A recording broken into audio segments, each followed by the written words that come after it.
We have this international segment. First, I'll call out because the other two juries are not here, but I'll start with this fourth film. We have this NetPack Award. It's called a NetPack Award. That means Network for Promotion of Asian and Cinemas of the Pacific.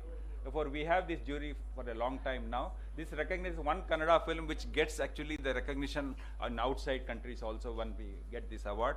This award goes to Kannada film Lachi, directed by Krishna Gowda.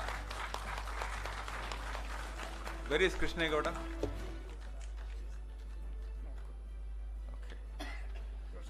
Okay.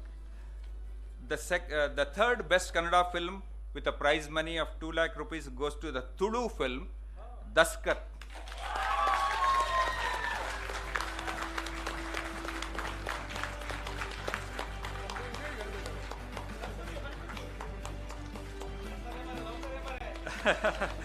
Daskar is directed by Anish Pujari, produced by Raghavendra Kudwa, for highlighting the struggles of ordinary people forced to surrender their dignity before an egoistic, powerful officer until they rise, fight back and reclaim their self-respect.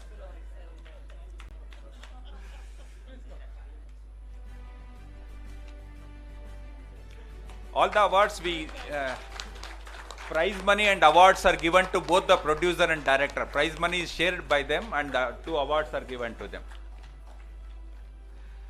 The second best Kannada film in Karnataka, this is a new thing that's happening in Bangalore International Film Festival. We have a section called Incredible India, where we bring in languages from little known languages or less spoken languages. We started that, now it has become, in fact, other festivals are also following that. Now this is for the credit should go to Bangalore Film Festival for this, because this year the second best film is also a Tulu film. Pidai.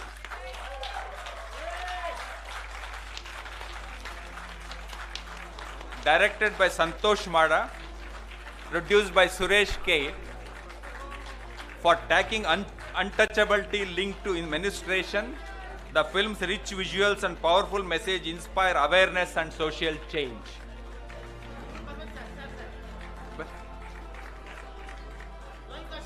Bunny. Lohitasha, please come.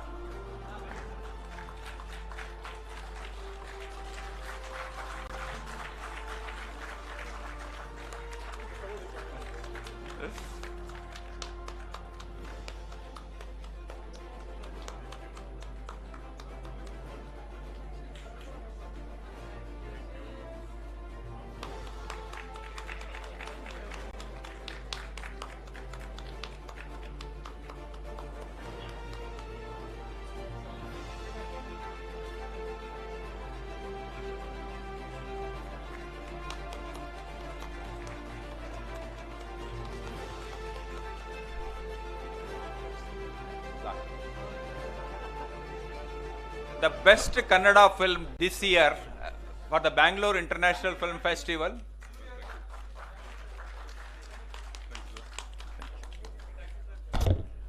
The best Kannada film for 2025 Bangalore International Film Festival goes to Mikka Bannada Hakki.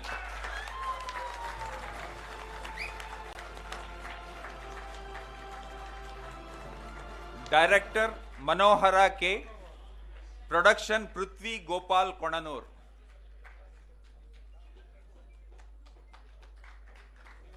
The film's poetic storytelling and subtle narrative make it a deeply moving cinematic experience celebrating the strength of the human spirit.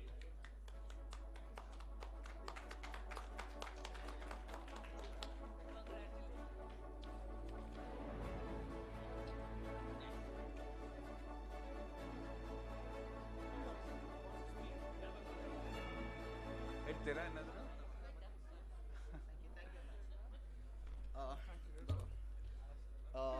ಎಲ್ಲ ಜೂರಿಗಳಿಗೆ thank you so much ಈ recognition ಕೊಟ್ಟಿದ್ದಕ್ಕೆ. Director ಮಾತಾಡ್ತಾನೆ. Thank you so much.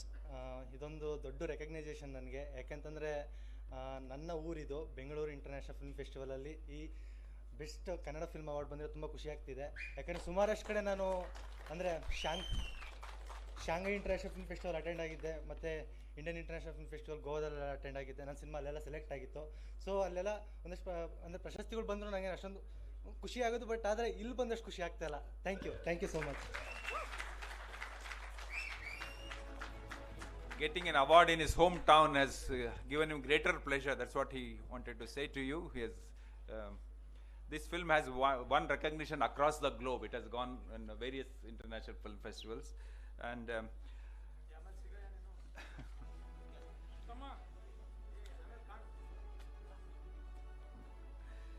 now we come to the one of the most important award, or I wouldn't say call it an award, it's a kind of a recognition in a big way. Award is a too small a word for the kind of things we give. This is a lifetime achievement recognition rather than award. I would call it a recognition. And we have been giving this award from last 4 years. What we have done in this is that now this year government has taken a decision to upscale it in a different way. They said earlier it was an open kind of recognition. Now it has said 1 year it will give it to a Kannada filmmaker, from Karnataka. The next year it will go to a national personality, and the third year it will go to an international personality. That's how the government of Karnataka has thought about this. This also carries a prize money of 10 lakh rupees. And this year we are very, very happy to announce that this award, this recognition is going to Ms. Shabana Azmi.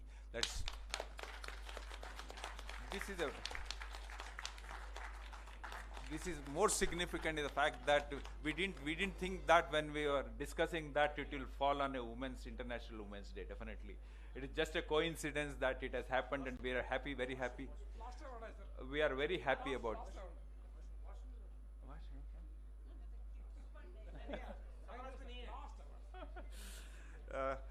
We are happy about that, and it's happening on International Women's Day. Then I'll just briefly talk in and ಭಿನ್ನವತ್ತಳೆಯನ್ನ ಓದ್ತಾರ ಓದ್ತೀರಾ ಅಲ್ವಾ?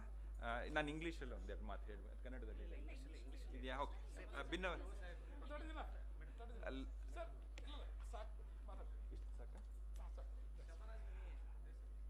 Lifetime Achievement Recognition and Award is being presented to Ms. Shabana Azmi for illuminating the screen with performances of rare depth and authenticity, for fearlessly embracing roles that challenge conventions, for the portrayals of complex, defiant women, and for being an unwavering voice in gender discourse. This award and recognition is given in honor of the unparalleled contributions to cinema and the tireless advocacy for equality, justice, and human dignity. That's what is a small, brief this one presentation we are giving. She could not make it to our event today, but we are very happy that Arundhati is here with us, a childhood friend and an accomplished artist by herself. We request Arundhati to receive this award on behalf of Shabana.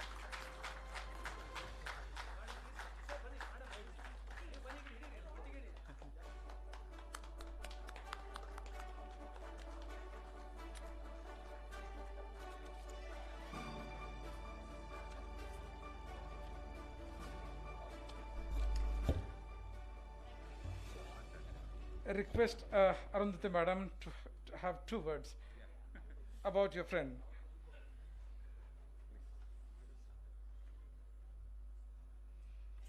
Namaskara.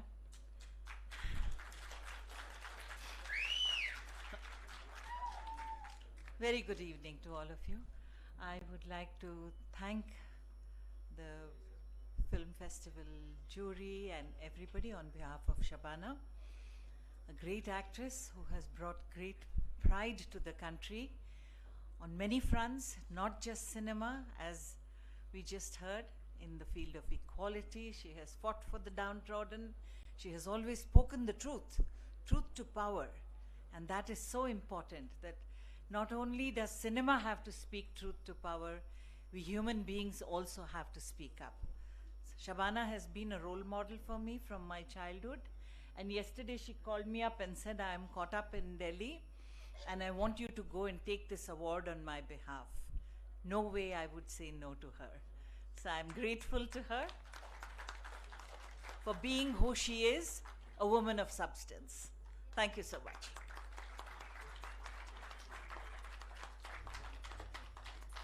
ಧನ್ಯವಾದಗಳು. ಕರ್ನಾಟಕದ ಹೆಮ್ಮೆ ಅಂತಲೇ ನಾವೆಲ್ಲರೂ ಕೂಡ ಪರಿಭಾವಿಸಿದ್ದೀವಿ ಶ್ರೀಮತಿ ಅರುಂಧತಿ ನಾಗ್. ವೇದಿಕೆಯಲ್ಲಿ ನಮ್ಮೊಂದಿಗಿದ್ದಾರೆ Shri Kishore Kumar G, 16ನೇ Bengaluru ಅಂತಾರಾಷ್ಟ್ರೀಯ ಚಲನಚಿತ್ರೋತ್ಸವದ ರಾಯಭಾರಿ. ಮೊದಲಿಗೆ ಅವರಿಗೆ ಗೌರವ ಸಮರ್ಪಣೆ. ವೇದಿಕೆ ಮೇಲಿರುವಂಥ ಎಲ್ಲ ಗಣ್ಯಮಾನ್ಯರು ಜೊತೆಯಾಗಬೇಕಾಗಿ ವಿನಂತಿ.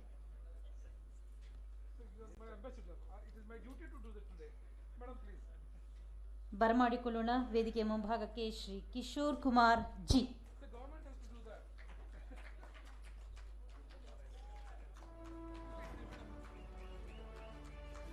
ಪ್ರೀತಿ ಅಭಿಮಾನ ತುಂಬಿದ ಚಪ್ಪಾಳೆಗಳ ಮುಖೇನ ಗೌರವಿಸೋಣ.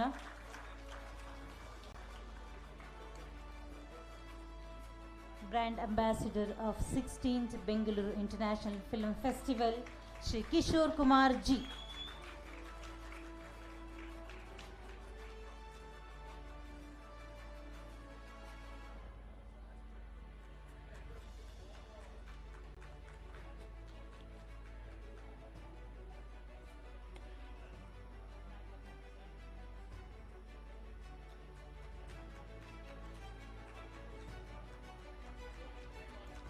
ಧನ್ಯವಾದಗಳು.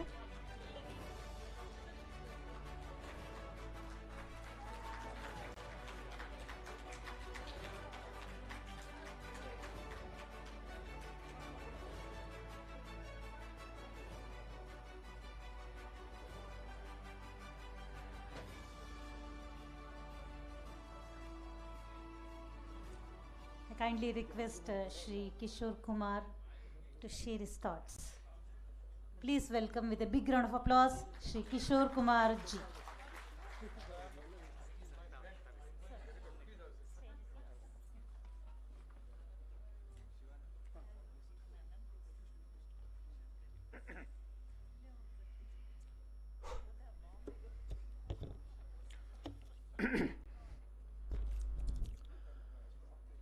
ಸರ್ವ ಜನಾಂಗದ ಶಾಂತಿಯ ತೋಟಕ್ಕೆ ಎಲ್ರಿಗೂ ಸ್ವಾಗತ.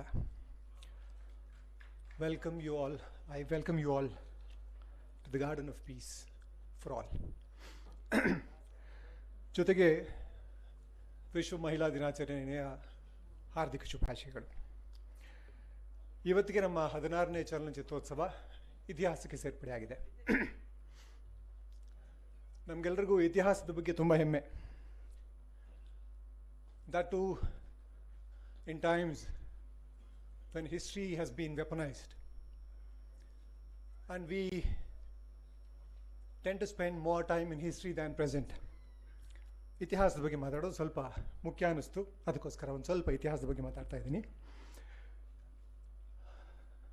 ನಮಗೆ ಇತಿಹಾಸ ಮಾತ್ರ ಅಲ್ಲ, ಐತಿಹಾಸಿಕ ಪುರುಷರ ಬಗ್ಗೆನೂ ತುಂಬ ಹೆಮ್ಮೆ. ಅವರೆಲ್ಲರೂ ತುಂಬ ದೊಡ್ಡ ಮಹಾನ್ ದಾರ್ಶನಿಕರು. ಅವರ ಸಂದೇಶಗಳು ಇವತ್ತಿಗೂ ಪ್ರಸ್ತುತ ಅಂತ ತುಂಬ ಹೆಮ್ಮೆಯಿಂದ ಹೇಳ್ಕೊತೀವಿ. ನಮ್ಮ ಬದಲಾವಣೆಯ ಹರಿಕಾರರ ಬಗ್ಗೆ ಭಾಳ ಹೆಮ್ಮೆ ನಮಗೆ. ಆದರೆ ಆ ಧಾವಂತದಲ್ಲಿ ಆತ್ಮವಿಮರ್ಶೆ ಮಾಡ್ಕೊಳ್ಳೋದನ್ನು ಮರೆತು ಹೋಗ್ತೀವಿ.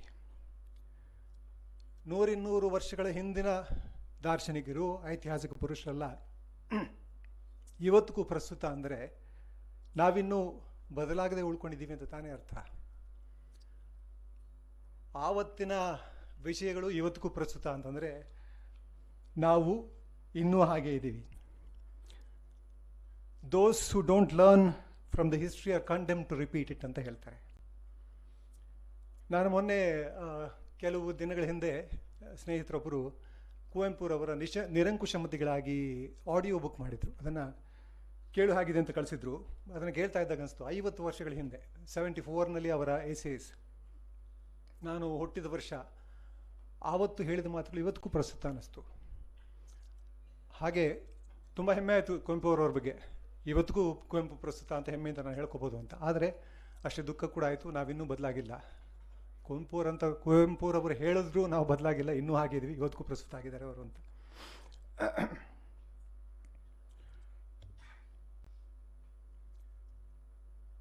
ಸೊ ಇತಿಹಾಸದ ಬಗ್ಗೆ ಮಾತಾಡ್ತಾ, ಈ ಚಲನಚಿತ್ರೋತ್ಸವದಲ್ಲಿ ಸಿನಿಮಾದಂಥ ಪ್ರಭಾವಶಾಲಿ ಮಾಧ್ಯಮದ ಮೂಲಕ ಶಾಂತಿ, ಪ್ರೀತಿ, ಸಮಾನತೆ ತರೋಕ್ಕೆ ಪ್ರಯತ್ನಿಸಿದ ಇತಿಹಾಸದಲ್ಲಿರೋ, ನಮ್ಮ ಸಿನಿಮಾ ಇತಿಹಾಸದಲ್ಲಿರೋ ಹಿರಿಯರನ್ನ ಸ್ಮರಿಸೋ ಒಂದು ಅದ್ಭುತ ಕೆಲಸ ಆಯಿತು. ನಾನು ಕೆಲವು ಅಂಥದ ಕಾರ್ಯಕ್ರಮಗಳ ಭಾಗ ಆಗಿದ್ದೆ. ಅದರಲ್ಲಿ ಒಂದು ಸತಿ ಸುಲೋಚನ. ಅದು ತುಂಬ ಇಂಟ್ರೆಸ್ಟಿಂಗ್ ಒಂದು ಕೆಲಸ ಮಾಡಿದ್ರು ಚಿತ್ರೋತ್ಸವದ ಕಡೆಯಿಂದ. ಅದರಲ್ಲಿ ಭಾಗಿಯಾಗಿದ್ದ ಕಲಾವಿದರು, ತಂತ್ರಜ್ಞರು, ಇವರೆಲ್ಲರ ಫ್ಯಾಮಿಲಿಯವ್ರನ್ನ, ವಂಶಸ್ಥರನ್ನ ಕರೆಸಿ ಅವ್ರ ಮೂಲಕ ಇವ್ರನ್ನ ಅರಿಯೋ ಪ್ರಯತ್ನ ಆಯಿತು, ಅವ್ರನ್ನ ಅಭ್ಯಾಸ ಮಾಡೋ ಪ್ರಯತ್ನ ಆಯಿತು. ಅದ್ರಲ್ಲಿ ನನಗೆ ತುಂಬ ಇಂಟ್ರೆಸ್ಟಿಂಗಾಗಿ ಕಾಣಿಸಿದ್ದು,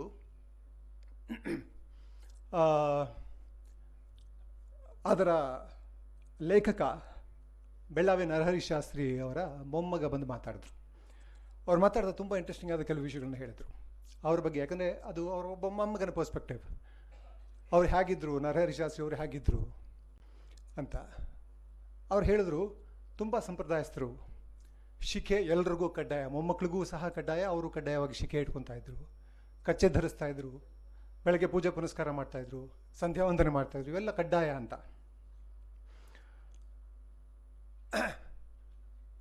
ಆ ಥರದ ಸಾಂಪ್ರದಾಯಿಕ ಹಿನ್ನೆಲೆಯಿಂದ ಬಂದಂಥ ಒಬ್ಬ ಲೇಖಕ ಮಾಡಿದ ಸಿನಿಮಾ ಯಾವುದು? ಸತಿ ಸುಲೋಚನ. ಹಾಗೆ ನೋಡೋಕೆ ಹೋದರೆ ರಾಮಾಯಣದ ನಾಯಕ ರಾಮನ ಇಟ್ಕೊಂಡು ಮಾಡ್ಬೋದಾಗಿತ್ತು, ಸಿನಿಮಾ ಗಿಟ್ಟಿಸ್ಕೊಬೋದಾಗಿತ್ತು. ಆದರೆ ಅವ್ರು ಮಾಡಿದ ಸಿನಿಮಾ ಸತಿ ಸುಲೋಚನ.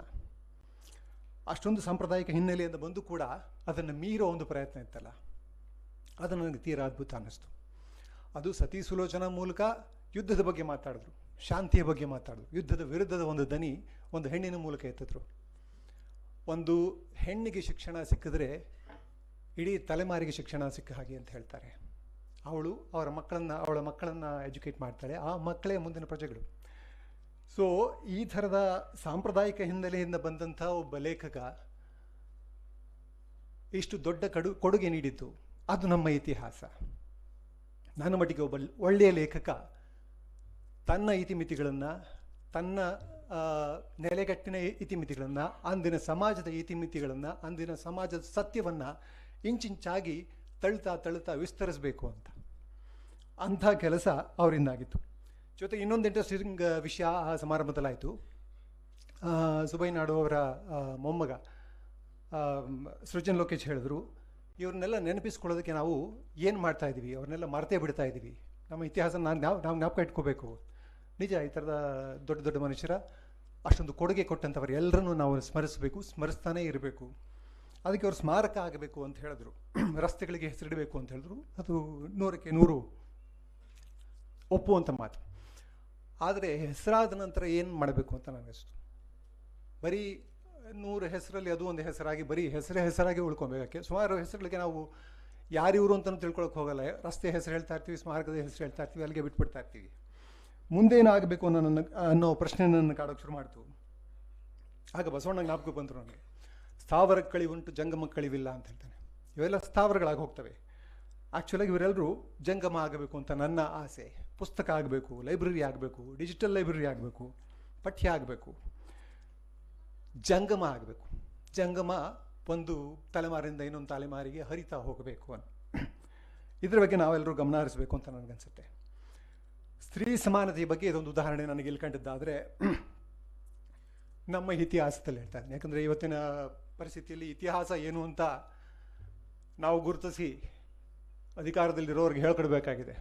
ಯಾಕಂದರೆ ಇತಿಹಾಸದಲ್ಲಿ ನಮ್ಮನ್ನು ಕಳೆದೋಗಂಗೆ ಮಾಡ್ತಾ ಇದ್ದಾರೆ ಅವರು. ಅದಕ್ಕೋಸ್ಕರ ಜಾತಿ ಪದ್ಧತಿಯ ವಿರುದ್ಧದ ದನಿ ಎತ್ತಿ ಸಮಾನತೆಯನ್ನು ಸಾಧಿಸಿದ ಒಂದೆರಡು ಉದಾಹರಣೆ ನಮ್ಮ ಮತ್ತೊಬ್ಬ ಸಾಂಸ್ಕೃತಿಕ ನಾಯಕ ಡಾಕ್ಟರ್ ರಾಜ್ಕುಮಾರ್ ಅವರ ಸಿನಿಮಾಗಳದ್ದು.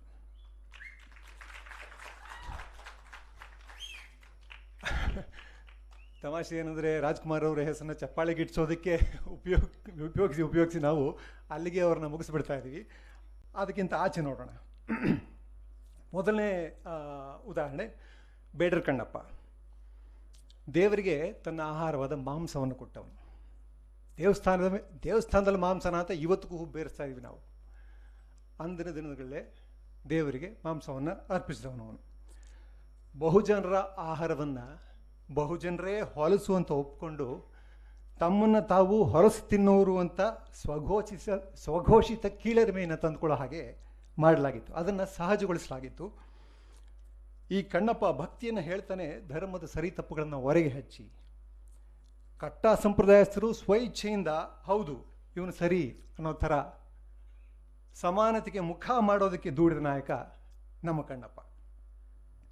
ಈ ವಿಚಾರದಲ್ಲಿ ನಾನು ನಮ್ಮ ಮಾನ್ಯ ಮುಖ್ಯಮಂತ್ರಿಯವರಾದ ಸಿದ್ದರಾಮಯ್ಯನವ್ರನ್ನ ಇರಲೇಬೇಕು. ಅವರು ಕೊಟ್ಟ ಒಂದು ಒಂದು ಗಟ್ಟಿತನದ ಹೇಳಿಕೆ. ಅವರು ಒಂದು ಸಲ ಎಲ್ಲೋ ಒಂದು ಕಡೆ ಹೇಳಿದ್ರು, ಮಾಂಸ ತಿಂದು ನಾನು ದೇವಸ್ಥಾನಕ್ಕೆ ಹೋಗ್ತೀನಿ, ಏನು ತಪ್ಪು ಅಂತ. ಆ ಥರದ ನಾಯಕರು ನಮಗೆ ಅವಶ್ಯಕ. ಸತ್ಯವನ್ನು ಧೈರ್ಯವಾಗಿ ಹೇಳೋದಕ್ಕೆ, ನಮ್ಮ ಮೂಢನಂಬಿಕೆಗಳನ್ನು ಹೊರಗೆ ಹಚ್ಚಿ ತಿದ್ದೋದಕ್ಕೆ ಆ ಥರದ ನಾಯಕರು ತುಂಬ ಅವಶ್ಯಕ. ಎರಡನೇ ಉದಾಹರಣೆ ನನಗೆ ಕಂಡಿದ್ದು ಸನಾದಿ ಅಪ್ಪಣ್ಣ. ಸನಾದಿ ಅಪ್ಪಣ್ಣದಲ್ಲಿ ಒಂದು ಸೀನ್ ನನಗೆ ತುಂಬ ಮನಸ್ಸಿಗೆ ತಟ್ಟಿದ್ದು. ಇವತ್ತಿಗೂ ನಾನು ಎಲ್ಲ ಕಡೆಗೂ ಅದನ್ನು ಉದಾಹರಣೆಯಾಗಿ ಹೇಳ್ತಾ ಇರ್ತೀನಿ. ಮೊದಲು ಅಲ್ಲಿ ಜಯಪ್ರದಾ ಅವರು ಡ್ಯಾನ್ಸ್ ಮಾಡ್ತಾ ಇರ್ತಾರೆ ದೇವಸ್ಥಾನದಲ್ಲಿ. ರಾಜ್ಕುಮಾರ್ ಅವರು ಅಪ್ಪಣ್ಣ ಸನಾದಿ ನುಡಿಸ್ತಾ ಇರ್ತಾರೆ. ನುಡಿಸ್ತಾ ಡ್ಯಾನ್ಸ್ ಎಲ್ಲ ಮುಗಿದು ಹೋಗುತ್ತೆ. ಇವರು ಅದರಲ್ಲೇ ತಲ್ಲಿನರಾಗ ಒಂದಷ್ಟೊತ್ತು ನುಡಿಸಿ ಅದಾದ ನಂತರ ಮುಗಿಸ್ತಾರೆ. ಅಷ್ಟೊಳಗಡೆ ಮಂಗಳಾರತಿ ಮುಗಿಯುತ್ತೆ. ಮಂಗಳಾರತಿ ಮುಗಿದ ನಂತರ ಪೂಜಾರಿ ಕರ್ಪೂರವನ್ನು ತಂದು ಇವರ ಎದುರುಗಡೆ ನೆಲದ ಮೇಲೆ ತಳ್ಳಿ ಹೋಗ್ತಾನೆ. ನಾವೆಲ್ಲ ಈಗಿನ ಕಾಲದ ಬಂಡಾಯದವರು ನಾವೇನು ಮಾಡ್ತಾ ಇದ್ವಿ, ಅದರ ಶೋಷಣೆ ವಿರುದ್ಧ, ಜಾತಿ ಪದ್ಧತಿ ವಿರುದ್ಧ ದನಿ ಎತ್ತಬೇಕು ಅಂದರೆ ಅಲ್ಲೇ ದನಿ ಎತ್ತು ಬಿಡ್ತಾ ಇದ್ವಿ. ಆದರೆ ರಾಜ್ಕುಮಾರ್ ಏನೂ ಮಾಡೋದಿಲ್ಲ, ಅಲ್ಲಿ ಸನಾದಿ ಅಪ್ಪಣ್ಣ ಏನೂ ಮಾಡೋದಿಲ್ಲ.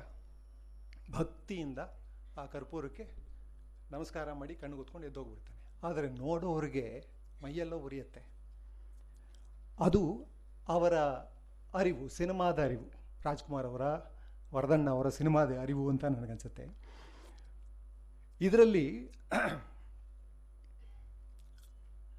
ಬರೀ ರಾಜ್ಕುಮಾರ್ ಅವ್ರನ್ನ ಮೆಚ್ಚೋರು ಅಥವಾ ಶೋಷಣೆಗೆ ಒಳಗಾದವ್ರಿಗೆ ಮಾತ್ರ ಇಲ್ಲಿ ಮೈ ಉರಿಯೋದಿಲ್ಲ, ಸವರ್ಣೀಯರಿಗೂ ಅದೇ ಭಾವನೆ ಹುಟ್ಟಿಸುವಂಥ ಒಂದು ದೃಶ್ಯ ಅದು. ಇಲ್ಲಿ ನಾವು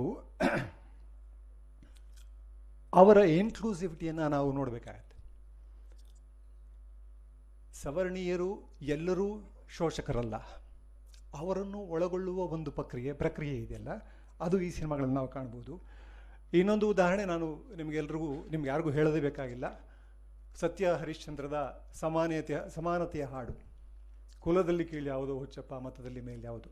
ನಾವೆಲ್ಲರೂ ಎಲ್ಲ ಸಮಾರಂಭದ ಕೊನೆಯಲ್ಲೂ ಹಾಡಿ ಕುಣಿದು ಹೋಗ್ಬಿಡ್ತೀವಿ. ಅದರ ಅರ್ಥ ನಾವು ಒಂದೊಂದು ಪದನ ತುಂಬ ಸರಳವಾದ ಪದಗಳನ್ನ ನಾವು ಗುರುತಿಸಿದ್ರೆ ಒಂದು ಥರದ ಸಮಾನತೆಯ ಆ್ಯಂಥಮ್ ಅದು ಅಂತಲೇ ಹೇಳಬಹುದು. ಇದು ನಮ್ಮ ಇತಿಹಾಸ, ನಮ್ಮ ಚಿತ್ರರಂಗದ ಒಂದು ಇತಿಹಾಸದ ದನಿ, ಇತಿಹಾಸದ ನೆರೇಟಿವ್.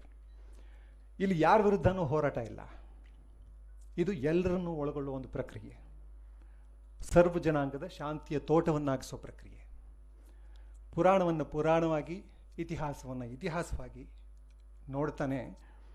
ಇತಿಹಾಸದ ತಪ್ಪುಗಳಿಗೆ ಇಂದಿನ ಪೀಳಿಗೆಗೆ ಶಿಕ್ಷೆ ಕೊಡದೆ ಕಠೋರ ಸತ್ಯಗಳನ್ನು ದೃಢವಾದ ದನಿಯಲ್ಲಿ ಮನ ಕರಗಿಸುವ, ಮೈ ನವಿರೇಳಿಸುವ, ನಗಿಸುವ ಕಥೆಗಳ ಮೂಲಕ ಶಿಕ್ಷಣದಿಂದ ಅದರಿಂದ ಕಲಿಯೋ ದಾರಿ ತೋರಿಸೋ ಈ ವಿಧಾನಕ್ಕಿಂತ ಬದಲಾವಣೆಗೆ ಬೇರೆ ಸಂವಿಧಾನಿಕ ಮಾರ್ಗ ನಮಗೆ ಸಿಗಲಾರದು ಅಂತ ನನಗನ್ಸುತ್ತೆ. ಇಂಥ ಜನಪರ ಹಾದಿಯಲ್ಲಿ ಜನಮನದಲ್ಲಿ ಅರಿವು ಮೂಡಿಸಿದ, ಸಮಾನತೆಯ, ಶಾಂತಿಯ, ಜೀವ ಪ್ರೀತಿಯ ಹಾದಿಯಲ್ಲಿ ನಡೆಸಿದ ಹಲವಾರು ಚಲನಚಿತ್ರಗಳನ್ನು ಕಲೆ ಹಾಕಿ ಕಲಿಯೋಕೆ ಅವಕಾಶ ಮಾಡಿಕೊಟ್ಟ ಈ ಚಲನಚಿತ್ರೋತ್ಸವದ ಆಯೋಜಕರಿಗೆ, ಪ್ರೇಕ್ಷಕ ವರ್ಗ ನೀಡಿದ ಭರವಸೆಗೆ ಧನ್ಯವಾದ ಹೇಳ್ತಾ, ಕೊನೆಯದಾಗಿ ರಾಜಕೀಯ ಪ್ರೇರಿತ ಯುದ್ಧಗ್ರಸ್ತ ಕಾಶ್ಮೀರ, ಮಣಿಪುರ, ಯುಕ್ರೇನ್, ಗಾಜಾದಲ್ಲಿ ನೊಂದ ನಮ್ಮ ಸೋದರ ಸೋದರಿಯರಿಗೆ ಶೀಘ್ರದಲ್ಲಿ ಶಾಂತಿ, ಬದುಕುವ ಸಮಾನ ಹಕ್ಕು ಸಿಗಲಿ ಅಂತ ಆಶಿಸ್ತಾ ನನ್ನ ಮಾತುಗಳನ್ನು ಮುಗಿಸ್ತೇನೆ. ಈ ಸಂದರ್ಭದಲ್ಲಿ ಒಂದು ಮಾತು ನಾನು ಹೇಳಲೇಬೇಕು. ಇವತ್ತಿನ ದಿವಸ ನಮ್ಮ ಕನ್ನಡ ಚಿತ್ರರಂಗ ನಾವು ಇಲ್ಲಿಯ ಸ್ಥಳೀಯರು, ಕಲಾವಿದರು, ಎಲ್ಲರೂ, ನಿರ್ದೇಶಕರು ಎಲ್ಲರೂ ಈ ವೇದಿಕೆ ಮೇಲೆ ಬಂದು ಕೂತ್ಕೊಳ್ಳೋ ಅರ್ಹತೆಯನ್ನು ಕೊಟ್ಟವರು ನಮಗೆ. ಎಲ್ಲ ಹೊರಗಡೆಯಿಂದ ನಮ್ಮ ಚಿತ್ರರಂಗವನ್ನು ಕರ್ನಾಟಕಕ್ಕೆ ತಂದು ನಮ್ಮ ಸ್ಥಳೀಯರನ್ನು ಬೆಳೆಸಿದಂಥ ಶಂಕರ್ನಾಗ್ ಸರ್, ಅಯ್ಯೋ ಮೇಡಮ್, ಅರುಂಧತಿ ಮೇಡಮ್ ಇವತ್ತು ಬಂದಿರೋದು ನನಗೆ ಊಹೆ ಅಷ್ಟು ಕಡಿಮೆ ಇತ್ತು, ಆದರೆ ನನ್ನ ಕಣ್ಣಲ್ಲಿ ನೀರು ಬರುತ್ತೆ. ಯಾಕೆಂದರೆ ಅವು ಇವತ್ತಿನ ದಿವಸ ನಾವೆಲ್ಲ ಇಲ್ಲಿ ಇದ್ದೀವಿ, ನಮ್ಮ ಕಲಾವಿದರು, ಕನ್ನಡ ಕಲಾವಿದರು ಬೆಳೆದಿದ್ದೀವಿ ಅಂದರೆ ಅದಕ್ಕೆ ಶಂಕರ್ನಾಗ್ ಸರ್ ಅವರು ತುಂಬ ಮುಖ್ಯವಾಗ್ತಾರೆ, ತುಂಬ ಮುಖ್ಯ. ಮೇಡಮ್, ಎಲ್ಲರ ಕನ್ನಡ ಚಿತ್ರರಂಗದ ಪರವಾಗಿ ನೀವು ಬಂದಿದ್ದು ಭಾಳ ಧನ್ಯವಾದಗಳು.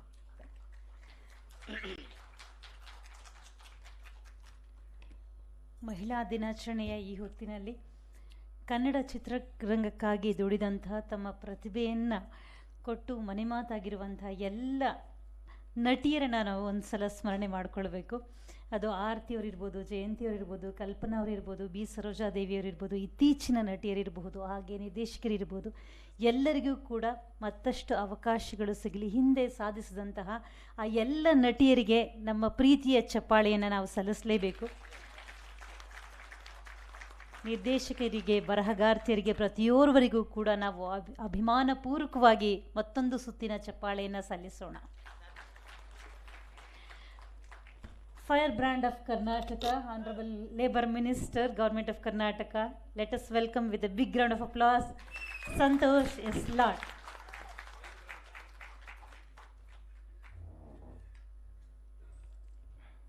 ಬಂದ ತಕ್ಷಣ ಸಾದಿಕ್ ಕೋಕಿಲ್ ಅವ್ರು ಹೇಳಿದ್ರು, ನೀವು ಆಡಾಡ್ತೀರಾ ಸರ್ ಅಂತೇಳಿ. ನಾನಂದೆ, ನನಗೆ ಲಾಸ್ಟಿಗೆ ಆಡಿಸಪ್ಪ, ಯಾಕಂದರೆ ಜಲ್ದಿ ಕಳಿಸ್ಬೇಕಂದಾಗ ನನಗೆ ಆಡಿಸು ಅಂತೇಳಿ ನನಗೆ ಮಾತಾಕಿ ಲಾಸ್ಟಿಗೆ ಕೊಟ್ಟಿದ್ದಾರೆ. ಇದು ಒಂದು ಅದ್ಭುತವಾದಂಥ ಕಾರ್ಯಕ್ರಮ. ಈ ಒಂದು ಸಮಾರಂಭದ ವೇದಿಕೆ ಮೇಲೆ ಆಸೀನರಾಗಿರ್ತಕ್ಕಂಥ, ಈ ಒಂದು ಸಮಾರಂಭವನ್ನು ಉದ್ದೇಶಿಸಿ ಮಾತನಾಡಿರ್ತಕ್ಕಂಥ ರಾಯಭಾರಿ ಆಗಿರ್ತಕ್ಕಂಥ ಸ್ನೇಹಿತರಾಗಿರ್ತಕ್ಕಂಥ ಕಿಶೋರ್ ಅವರೇ, ಈ ನಮ್ಮ ಸರ್ಕಾರದ ಈ ಒಂದು ಚಲನಚಿತ್ರದ ಅಕಾಡೆಮಿಯ ಸೆಕ್ರೆಟರಿ ಆಗಿರ್ತಕ್ಕಂಥ ಕಾವೇರಿ ಅವರೇ,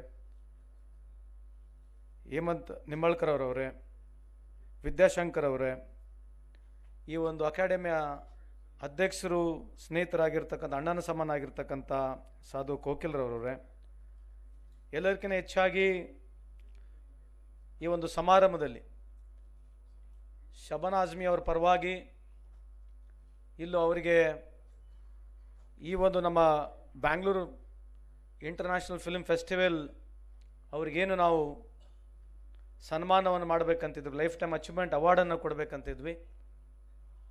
ಶಬಾನಾಜಿ ಅವ್ರ ಪರವಾಗಿ ಬಂದಿರತಕ್ಕಂಥ ನಮ್ಮೆಲ್ಲರ ಇಡೀ ಕರ್ನಾಟಕ ರಾಜ್ಯದ ಹೆಮ್ಮೆ ಆಗಿರ್ತಕ್ಕಂಥ ಈ ಸಮಾರಂಭದಲ್ಲಿ ಪಾಲ್ಗೊಂಡಿರ್ತಕ್ಕಂಥ ಅರುಂಧತಿ ಮೇಡಮ್ ಅವರವರೇ, ಈ ಒಂದು ಸಮಾರಂಭದಲ್ಲಿ ಪಾಲ್ಗೊಂಡಿರ್ತಕ್ಕಂಥ ಎಲ್ಲ ಆತ್ಮೀಯ ಹಿರಿಯರೇ, ಅಕ್ಕ ತಂಗಿಯಂದರೆ, ಅಣ್ಣ ತಮ್ಮಂದರೆ, ಸ್ನೇಹಿತರೆ, ಪತ್ರಿಕಾ ಹಾಗೂ ಮಾಧ್ಯಮ ಸ್ನೇಹಿತರೆ, ಹಾಗೂ ಈ ವಿಶೇಷವಾದಂಥ ಕಾರ್ಯಕ್ರಮದಲ್ಲಿ ನನಗೆ ಸಾಧು ಕೋಕಿಲ್ ಅವರು ನೀವು ಬರಬೇಕಂತ ಹೇಳಿ ಆಹ್ವಾನವನ್ನು ಮಾಡಿದರು.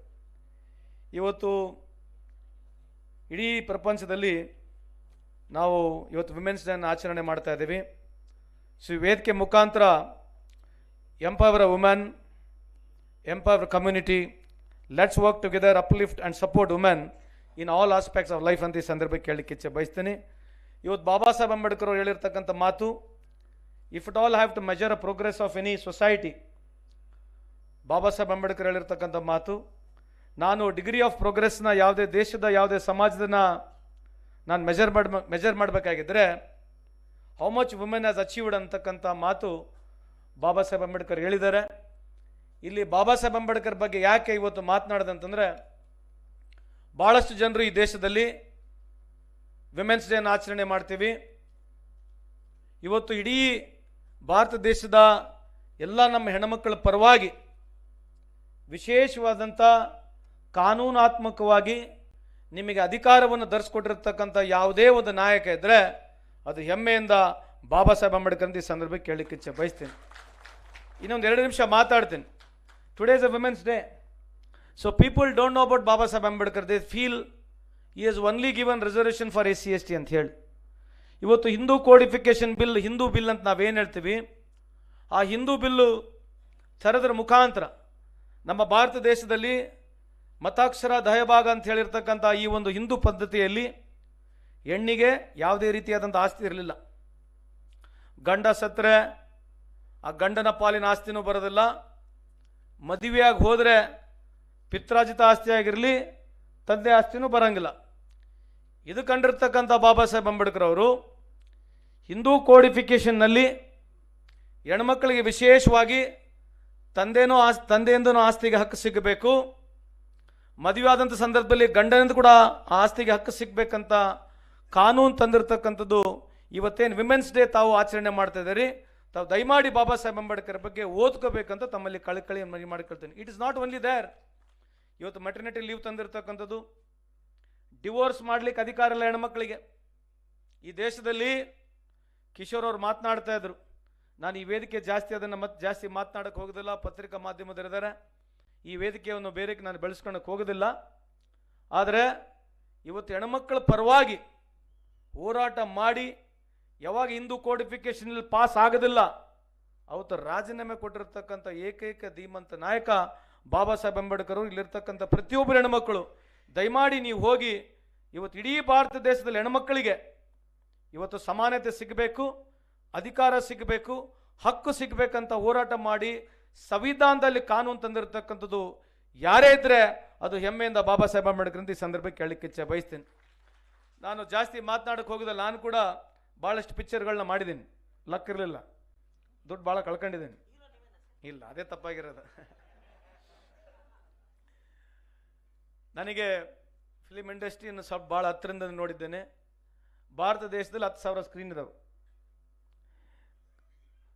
ಸೌತ್ ಇಂಡಿಯಾನಲ್ಲಿ ಸುಮಾರು 5,000 to 6,000 ಸ್ಕ್ರೀನ್ ಇದಾವೆ.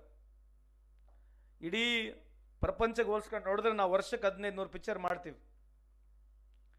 ಇಡೀ ಪ್ರಪಂಚದಲ್ಲಿ 10,000 ಪಿಕ್ಚರ್ಗಳು ಪ್ರೊಡ್ಯೂಸ್ ಆದರೆ 1500 ಪಿಕ್ಚರು ನಮ್ಮ ಭಾರತ ದೇಶದಲ್ಲಿದೆ.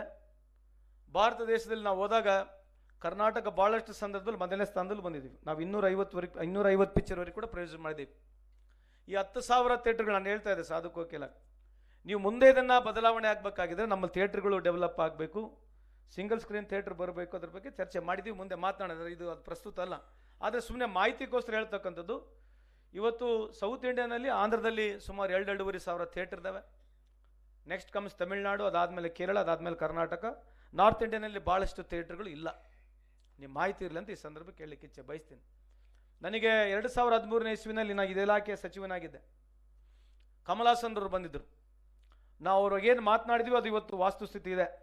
ಇವತ್ತು ನಮ್ಮ ಯಾರೋ ಸ್ನೇಹಿತರು ಎಐನ ಯೂಸ್ ಮಾಡಿ ಪಿಕ್ಚರ್ ಮಾಡಿದ್ದಾರೆ. ಟ್ರೈಬಲ್ ಯಾವುದು ಕ್ರೆಡ್ಲು ಹ್ಯೂಮನ್ನಲ್ಲೋ ಇವತ್ತು ಮುಂದ್ಗಡೆ ಅದು ಬರೋದ್ರಿಂದ ಭಾಳಷ್ಟು ಎಡಿಟಿಂಗು ಕಟ್ಟಿಂಗ್ ಮಾಡ್ತಕ್ಕಂಥ ಟ್ರೈಲರ್ ಮಾಡ್ತಕ್ಕಂಥ ಅವಶ್ಯಕತೆಯೇ ಇಲ್ಲ. ನೀವು ಯಾವ ಸೀನ್ಸ್ ಬೇಕು ಅದ್ರ ಬಗ್ಗೆ ಹೇಳಿದ್ರೆ ಅದೇ ಒಂದು ಟ್ರೈಲರ್ ಮಾಡಿ ಕೊಡುತ್ತೆ. ಆ ವ್ಯವಸ್ಥೆಯಲ್ಲಿ ನಾವು ಮುಂದೆ ಬಂದಿದ್ದೀವಿ ಈಗ. ಅದರಿಂದ ಐನ್ಸ್ಟೈನ್ ರಿಪೋರ್ಟ್ ಹೇಳ್ತಂಥ ಪ್ರಕಾರ 15% ಈ ಎಐಲಿಂದ ನಮ್ಮ ಫಿಲಿಮ್ ಇಂಡಸ್ಟ್ರಿಗೆ ಅನುಕೂಲ ಆಗ್ತಾ ಇದೆ. ಅದ್ರ ಜೊತೆಗೆ 10% ಗ್ರೋತ್ ಆಗ್ತಕ್ಕಂಥ ಮಾಹಿತಿ ಐನ್ಸ್ಟೈನ್ ಹಿಂಗದಿದೆ. ಇವತ್ತು ಎಲ್ಲರಿಗಿಂತ ಹೆಚ್ಚಾಗಿ ಇಡೀ ಭಾರತ ದೇಶದಲ್ಲಿ ನಮ್ಮದು 1500 ಪಿಕ್ಚರ್ ಮಾಡಿದ್ರು ಕೂಡ ನಾವು ಇನ್ನೊಂದು $1 trillion ಎಕಾನಮಿ ಆಗಿಲ್ಲ. ಇವತ್ತೆಲ್ಲ ಸೇರಿದರೆ $250 billion ವ್ಯವಸ್ಥೆ ನಮ್ಮ ಪಿಕ್ಚರ್ ಇರ್ತಕ್ಕಂಥದ್ದು. ಇನ್ನು ಮುಂದೆ ಹೋಗ್ತಕ್ಕಂಥ ಸಾಧ್ಯತೆ ಇದೆ. ಅದಕ್ಕೆ ಇಂಪಾರ್ಟೆಂಟ್ ಇರ್ತಕ್ಕಂಥ ಪೈರೇಸಿ ಇರ್ತಕ್ಕಂಥದ್ದು ಏನಂತಂದರೆ ಇವತ್ತು ಸುಮಾರು more than $4 billion ಲಾಸ್ ಮಾಡ್ತದೆ ನಮ್ಮ ಪೈರೇಸಿ.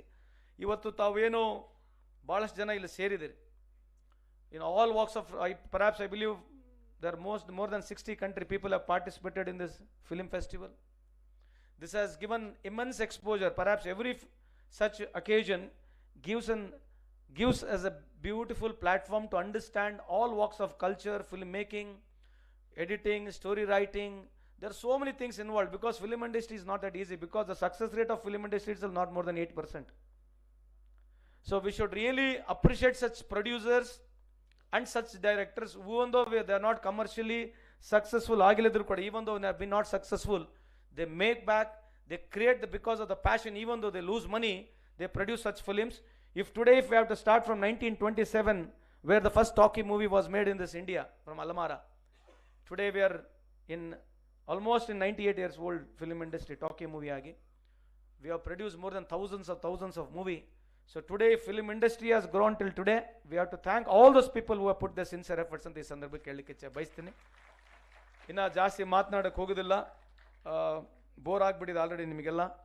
ಸೊ ಕೊನೆಯದಾಗಿ ನಾವು ಈ ಸಿನಿ ಬಿಲ್ನ ತಂದಿದ್ದೀವಿ. ಸಿನಿ ಬಿಲ್ನಲ್ಲಿ ಇಲ್ಲಿರ್ತಕ್ಕಂಥ ಪ್ರೊಡ್ಯೂಸರ್ಸ್ ಬಂದ್ಬಿಟ್ಟು ನಮ್ಮನ್ನು ಹೇಳಿದ್ರು ಕೂಡ ಅವರು, ಯಾಕಂದರೆ they are right in their own way, I respect them. ಈ ಸಿನಿ ಬಿಲ್ ಏನಂತಂದರೆ ಸ್ವಲ್ಪ ಮಾಹಿತಿಯನ್ನು ಕೊಡ್ತೀನಿ. ಸಿನಿ ಬಿಲ್ನಲ್ಲಿ ಯಾಕೆ ಉದ್ದೇಶಪೂರ್ವಕವಾಗಿ ನಾನು ಸಿನಿ ಬಿಲ್ ತಂದಂತಂದರೆ, ಈ ಫಿಲಿಮ್ ಇಂಡಸ್ಟ್ರಿನಲ್ಲಿ ಭಾಳಷ್ಟು ಜನ ಕೆಲಸ ಮಾಡ್ತಾರೆ, ಅವ್ರಿಗೆ ಯಾವ ರೀತಿಯಾದಂಥ ಸೋಷಿಯಲ್ ಸೆಕ್ಯೂರಿಟಿ ಇಲ್ಲ. ನಾವು ಅದನ್ನು ಮನಗಂಡಿರ್ತಕ್ಕಂಥ ನನ್ನ ವೈಯಕ್ತಿಕ ಅಭಿಪ್ರಾಯದಲ್ಲಿ ಸನ್ಮಾನ್ಯ ಮುಖ್ಯಮಂತ್ರಿಗೆ ಹೋಗಿ ಈ ಬಿಲ್ಲನ್ನು ನಾವು ಅಸೆಂಬ್ಲಿಲಿ ಮಂಡನೆ ಮಾಡಿದಾಗ ಚರ್ಚೆಗೊಳಗೊಂಡು ಎರಡೂ ಪಾರ್ಟಿಗಳಿಂದ ಬಹುಮತವಾಗಿ ಇದು ಆಗಬೇಕಂತಕ್ಕಂಥ ಅಭಿಪ್ರಾಯ ಬಂದ ನಂತರ ಈ ಬಿಲ್ನ ತಂದ್ವಿ. ಪ್ರೊಡ್ಯೂಸರ್ಸ್ ಅಸೋಸಿಯೇಷನ್ ಅವ್ರ ಬಗ್ಗೆ ಸ್ವಲ್ಪ ಇದ್ರ ಬಗ್ಗೆ ಸಹಮತ ಇಲ್ಲ.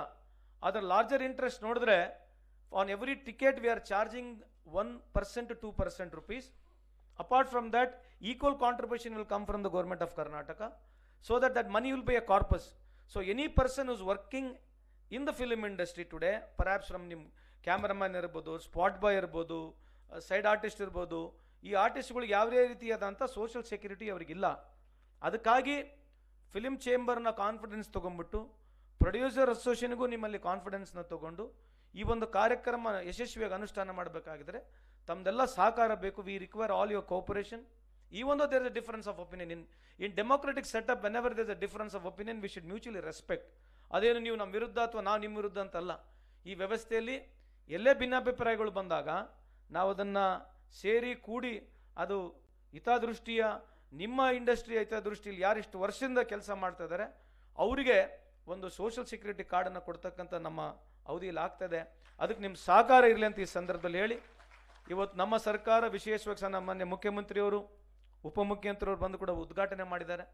ಇವತ್ತು ದುಡ್ಡು ಕೊಡೋದಷ್ಟೇ ಇಂಪಾರ್ಟೆಂಟ್ ಅಲ್ಲ, ಎಲ್ಲದಕ್ಕಿಂತ ಹೆಚ್ಚಾಗಿ ಯಾವ ರೀತಿಯಾಗಿ ನಾವು ಹೋಸ್ಟ್ ಮಾಡ್ತಾ ಇದ್ದೀವಿ ಅಂತಂದರೆ, ಇವತ್ತು ನಮ್ಮ ಸೆಕ್ರೆಟರಿಗಳು ಕಮಿಷನರ್ಗಳು ಇಷ್ಟು ದೊಡ್ಡ ಪ್ರಮಾಣವಾಗಿ ಫುಟ್ಫಾಲ್ ಆಗಿದೆ. Number of screens we have increased with in a short period.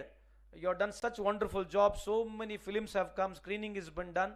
But I request Vidyashankar ಅವರಿಗೆ, I feel every year there has to be some paper submitted to the outlook of a growth of a film industry. Apart from screening, yes, it's very nice, but how do we take film industry? Because India is such a huge population. We have got 1.5 billion people. In China, they have got 1 lakh screens, sir. They produce only 600 movies a year in China. Whereas we produce more than 1,500 movies. We have got not more than 10,000 screens. So somewhere at larger interest to take care, because this film industry can create so much, valuable. It can create employment, it can create revenue more than informations.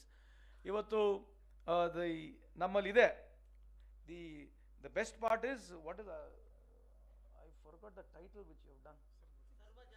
Adalla the theme itself, ಈ ಸರ್ವಜನಾಂಗದ ಶಾಂತಿಯ ತೋಟ ಅಂತಕ್ಕಂಥದ್ದು ಇದೇನು theme ಇದೆ, ಇವತ್ತಿನ ವ್ಯವಸ್ಥೆಗೆ ಭಾಳ ಪ್ರಸ್ತುತ ಅದು. ಸೊ ಕೊನೆಯದಾಗಿ ಒಂದು, ಈ ಸ್ಮಾಲ್ ಬಡ್ಜೆಟ್ ಫಿಲಿಮ್ಸಿಗೆ ಕೇಂದ್ರ ಸರ್ಕಾರ ರಾಜ್ಯ ಸರ್ಕಾರಗಳು ಸಣ್ಣ ಬಡ್ಜೆಟ್ ಫಿಲಿಮಿಗೆ ಸ್ಕ್ರೀನ್ಗಳು ಕೊಡಿಸ್ತಕ್ಕಂಥ ವ್ಯವಸ್ಥೆ ಆಗ್ತಕ್ಕಂಥದ್ದು ಮೊದಲನೇದು ನಾವು ಪ್ರಯತ್ನ ಮಾಡಬೇಕಂತ ಈ ಸಂದರ್ಭದಲ್ಲಿ ಕೇಳಲಿಕ್ಕೆ ಬಯಸ್ತೇನೆ. ಯಾಕಂದರೆ ಇವತ್ತು ಫಿಲಿಮ್ ರಿಲೀಸ್ ಆಗಬೇಕಂತಂದರೆ ದೊಡ್ಡ ಸ್ಟಾರ್ದಿದ್ದರೆ ಭಾಳ ಈಸಿಯಾಗಿ ಆಗುತ್ತೆ. ಸಣ್ಣ ಬಡ್ಜೆಟ್ ಮೂವಿಗಳಿಗೆ ಒಂದು ಪ್ಲ್ಯಾಟ್ಫಾರ್ಮ್ ಬರಬೇಕು. ಈ ಥರದ ನೀವು ಫಿಲಿಮ್ ಫೆಸ್ಟಿವಲ್ನಲ್ಲಿ ಇದ್ರ ಬಗ್ಗೆ ವಿಚಾರವನ್ನು ಮಾತನಾಡಿ ಕೇಂದ್ರ ಸರ್ಕಾರದ ರಾಜ್ಯ ಸರ್ಕಾರಗಳ ಗಮನವನ್ನು ಸೆಳೆಸಬೇಕು. ಅದ್ರ ಬಗ್ಗೆ ಪ್ರಾಂತವಾರಿಗೆ ನಮ್ಮ ತುಳು ಮೂವಿಗೆ ಥಿಯೇಟ್ರ್ ಸಿಗೋದಲ್ಲ, ಯಾರು ಕೊಡಬೇಕು, ಯಾರು ಥಿಯೇಟ್ರು. ಸೊ ಆಡಿಯನ್ಸ್ನ ಬೆಳೆಸ್ಬೇಕಂದ್ರೆ ನಮ್ಮ ಕಲ್ಚರ್ನ, ನಮ್ಮ ವ್ಯವಸ್ಥೆನ, ನಮ್ಮ ಮದರ್ ಟಂಗ್ನ ಉಳಿಸ್ಬೇಕು. ಮದರ್ ಟಂಗ್ ಅಂದ ತಕ್ಷಣ ಏನು, ನಾನು ಯಾವುದು ಮಾತನಾಡ್ತೀನಿ ಅದನ್ನು ಮದರ್ ಟಂಗ್. ನನ್ನ ರಾಷ್ಟ್ರ ಭಾಷೆ ಬೇರೆ, ನನ್ನ ರಾಜ್ಯ ಭಾಷೆ ಬೇರೆ, ನನ್ನ ಆಡ ಭಾಷೆನೇ ಬೇರೆ, ನನ್ನ ಮದರ್ ಟಂಗ್. ಸೊ ಇವತ್ತು ತುಳು ಅಂತಕ್ಕಂಥದ್ದು ಅವ್ರ ಮದರ್ ಟಂಗ್, ನಾವು ಅದನ್ನು ಉಳಿಸ್ಬೇಕು. ಸೊ ಹಂಗಾಗಿ ಪ್ರತಿಯೊಂದು ಮಾತೃಭಾಷೆಯ ಪಿಕ್ಚರ್ಗಳು ಆಗಿರ್ಬೋದು, ಅದಕ್ಕಾದಂಥ ಒಂದು ವ್ಯವಸ್ಥೆ, ಅದಕ್ಕಾದಂಥ ಪ್ಲ್ಯಾಟ್ಫಾರ್ಮು, ಅದಕ್ಕೆ ಸ್ಫೂರ್ತಿ ಕೊಡ್ತಕ್ಕಂಥದ್ದು, ಅದಕ್ಕೆ ಸರ್ಕಾರದಿಂದ ಬೆಂಬಲ ಕೊಡ್ತಕ್ಕಂಥದ್ದು ಆಗಬೇಕಂತ ಈ ಸಂದರ್ಭದಲ್ಲಿ ಹೇಳಿ, ಕೊನೆಯದಾಗಿ ಈ ಶಾಂತಿಯ ತೋಟ ಏನು ಮೆಸೇಜ್ ಇದೆ, ಇದು ಸಿನಿಮಾ ಇಂಡಸ್ಟ್ರಿಯಿಂದ ಮುಂದೆ ಬರ್ತಕ್ಕಂಥ ದಿನಗಳಲ್ಲಿ ಈ ದೇಶದಲ್ಲಿ ಒಂದು ಒಳ್ಳೆಯ ಶಾಂತಿ ವಾತಾವರಣ, ಪ್ರೀತಿಯ ವಾತಾವರಣ, ಯುವಕರಿಗೆ ಮುಂದೆ ಬರ್ತಕ್ಕಂಥ ದಿನಗಳಲ್ಲಿ ಈ ದೇಶದ ಬಗ್ಗೆ ಪರಿಕಲ್ಪನೆ ಬರ್ತಕ್ಕಂಥ ಪಿಕ್ಚರ್ಗಳು ಆಗಲಿ ಅಂತ ಈ ಸಂದರ್ಭದಲ್ಲಿ ಹೇಳಿ, ನನಗೆ ಕರೆಸಿ ಈ ಒಂದು ಅವಕಾಶಕ್ಕೆ ನನಗೆ ತಲುಪಿಸ್ಕೊಟ್ಟಿರ್ತಕ್ಕಂಥ ನಮ್ಮ ಇಲಾಖೆಯ ಎಲ್ಲ ಅಧಿಕಾರಿಗಳಿಗೆ ನಾನು ವಂದಿಸಿ, ಸಾಧು ಕೋಕಿಲ್ ಅವರ ನೇತೃತ್ವದಲ್ಲಿ ಒಳ್ಳೆ ಕೆಲಸ ಆಗ್ತಾಯಿದೆ. ಇನ್ನು ಮುಂದೇನು ಆಗುತ್ತೆ. ಅವ್ರು ಯಾಕೆ ಲಿಪ್ಸ್ಟಿಕ್ ಹಚ್ಕೊಂತ ಇದ್ರು, ಅವಾಗಲೇ ನೋಡ್ತಾ ಇದ್ದೆ. ಇದೆಯಾ? ಇದೆ, ಡಬ್ಬ ಇಟ್ಕೊಂಡು. ಎಲ್ಲರಿಗೂ ಒಳ್ಳೆಯದಾಗಲಿ. ನಮಸ್ಕಾರ. ಜೈ ಹಿಂದ್, ಜೈ ಕರ್ನಾಟಕ. ಮಾನ್ಯ ಸಚಿವರ ಅಭಿಮತಕ್ಕೆ ವಂದನೆಗಳು. Ladies and gentlemen, before concluding this most wonderful and most memorable event, let me welcome Shri Manjunath Dollina, Joint Director, Department of Information and Public Relations, to present words of thanks. Shri Manjunath Dollina. ಸರ್ವ ಜನಾಂಗದ ಶಾಂತಿಯ ತೋಟ ಆಶಯ ಇಟ್ಟುಕೊಂಡು ನಡೆದಂಥ 16ನೇ ಬೆಂಗಳೂರು ಅಂತಾರಾಷ್ಟ್ರೀಯ ಚಲನಚಿತ್ರೋತ್ಸವದ ಈ ಆಶಯದ ಪರಿಮಳವನ್ನು, ಈ ತೋಟದ ಪರಿಮಳವನ್ನು ಎಲ್ಲೆಡೆ ಹರಡುವ ಮಾತುಗಳನ್ನಾಡಿದ ವೇದಿಕೆಯ ಮೇಲಿರುವ ಎಲ್ಲ ಗಣ್ಯರಿಗೆ, ಅಧ್ಯಕ್ಷರಿಗೆ, ಸರ್ಕಾರದ ಕಾರ್ಯದರ್ಶಿಯವರಿಗೆ, ರಾಯಭಾರಿಯಾದ ಕಿಶೋರ್ ಅವರಿಗೆ, ಕರ್ನಾಟಕ ಚಲನಚಿತ್ರ ಅಕಾಡೆಮಿಯ ನೂತನ ಸದಸ್ಯರಿಗೆ ಹಾಗೂ ಈ ಚಲನಚಿತ್ರೋತ್ಸವದ ಯಶಸ್ವಿಗೆ ಶ್ರಮಿಸಿದಂತಹ ಎಲ್ಲ ವಾಲಂಟಿಯರ್ಗಳಿಗೆ, ಚಲನಚಿತ್ರ ಅಕಾಡೆಮಿಯ ಸಿಬ್ಬಂದಿ ವರ್ಗಕ್ಕೆ, ಇಲಾಖೆಯ ಅಧಿಕಾರಿ ಮತ್ತು ಸಿಬ್ಬಂದಿ ವರ್ಗಕ್ಕೆ ಎಲ್ಲರಿಗೂ ಹೃತ್ಪೂರ್ವಕ ವಂದನೆಗಳು.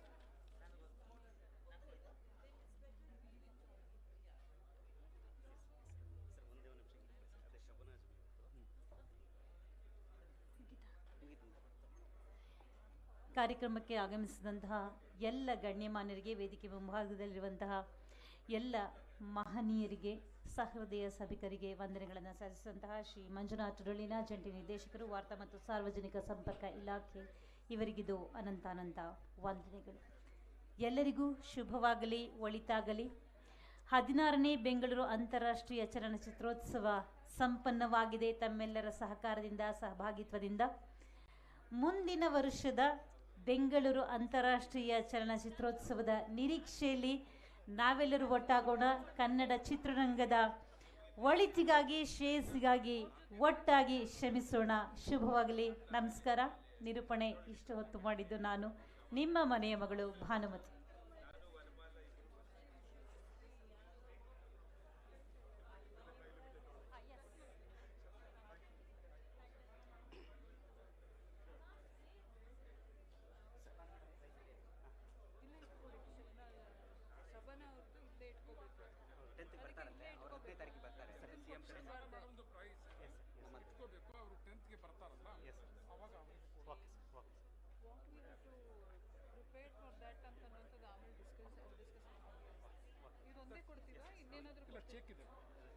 ಚೆಕ್ ಇದೆ ಮತ್ತೆ ಒಂದೇನಾದರೂ shawl or something we have to do shawl so it came out very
of the Bhagavad Gita. So an entire chapter is spent just describing the context or just the scene. And I think that's very, very significant for a number of reasons. The teacher only appears when the student is ready. And the Bhagavad Gita also knows that, you will only be open to the teaching once you have reached the stage where you are in a position like Arjuna and you're desperate for help. So the Gita is making very clear that this is for your everyday life. And don't think that any situation is too extreme to be spiritual. And so it's taken the most extreme situation, which is that of war.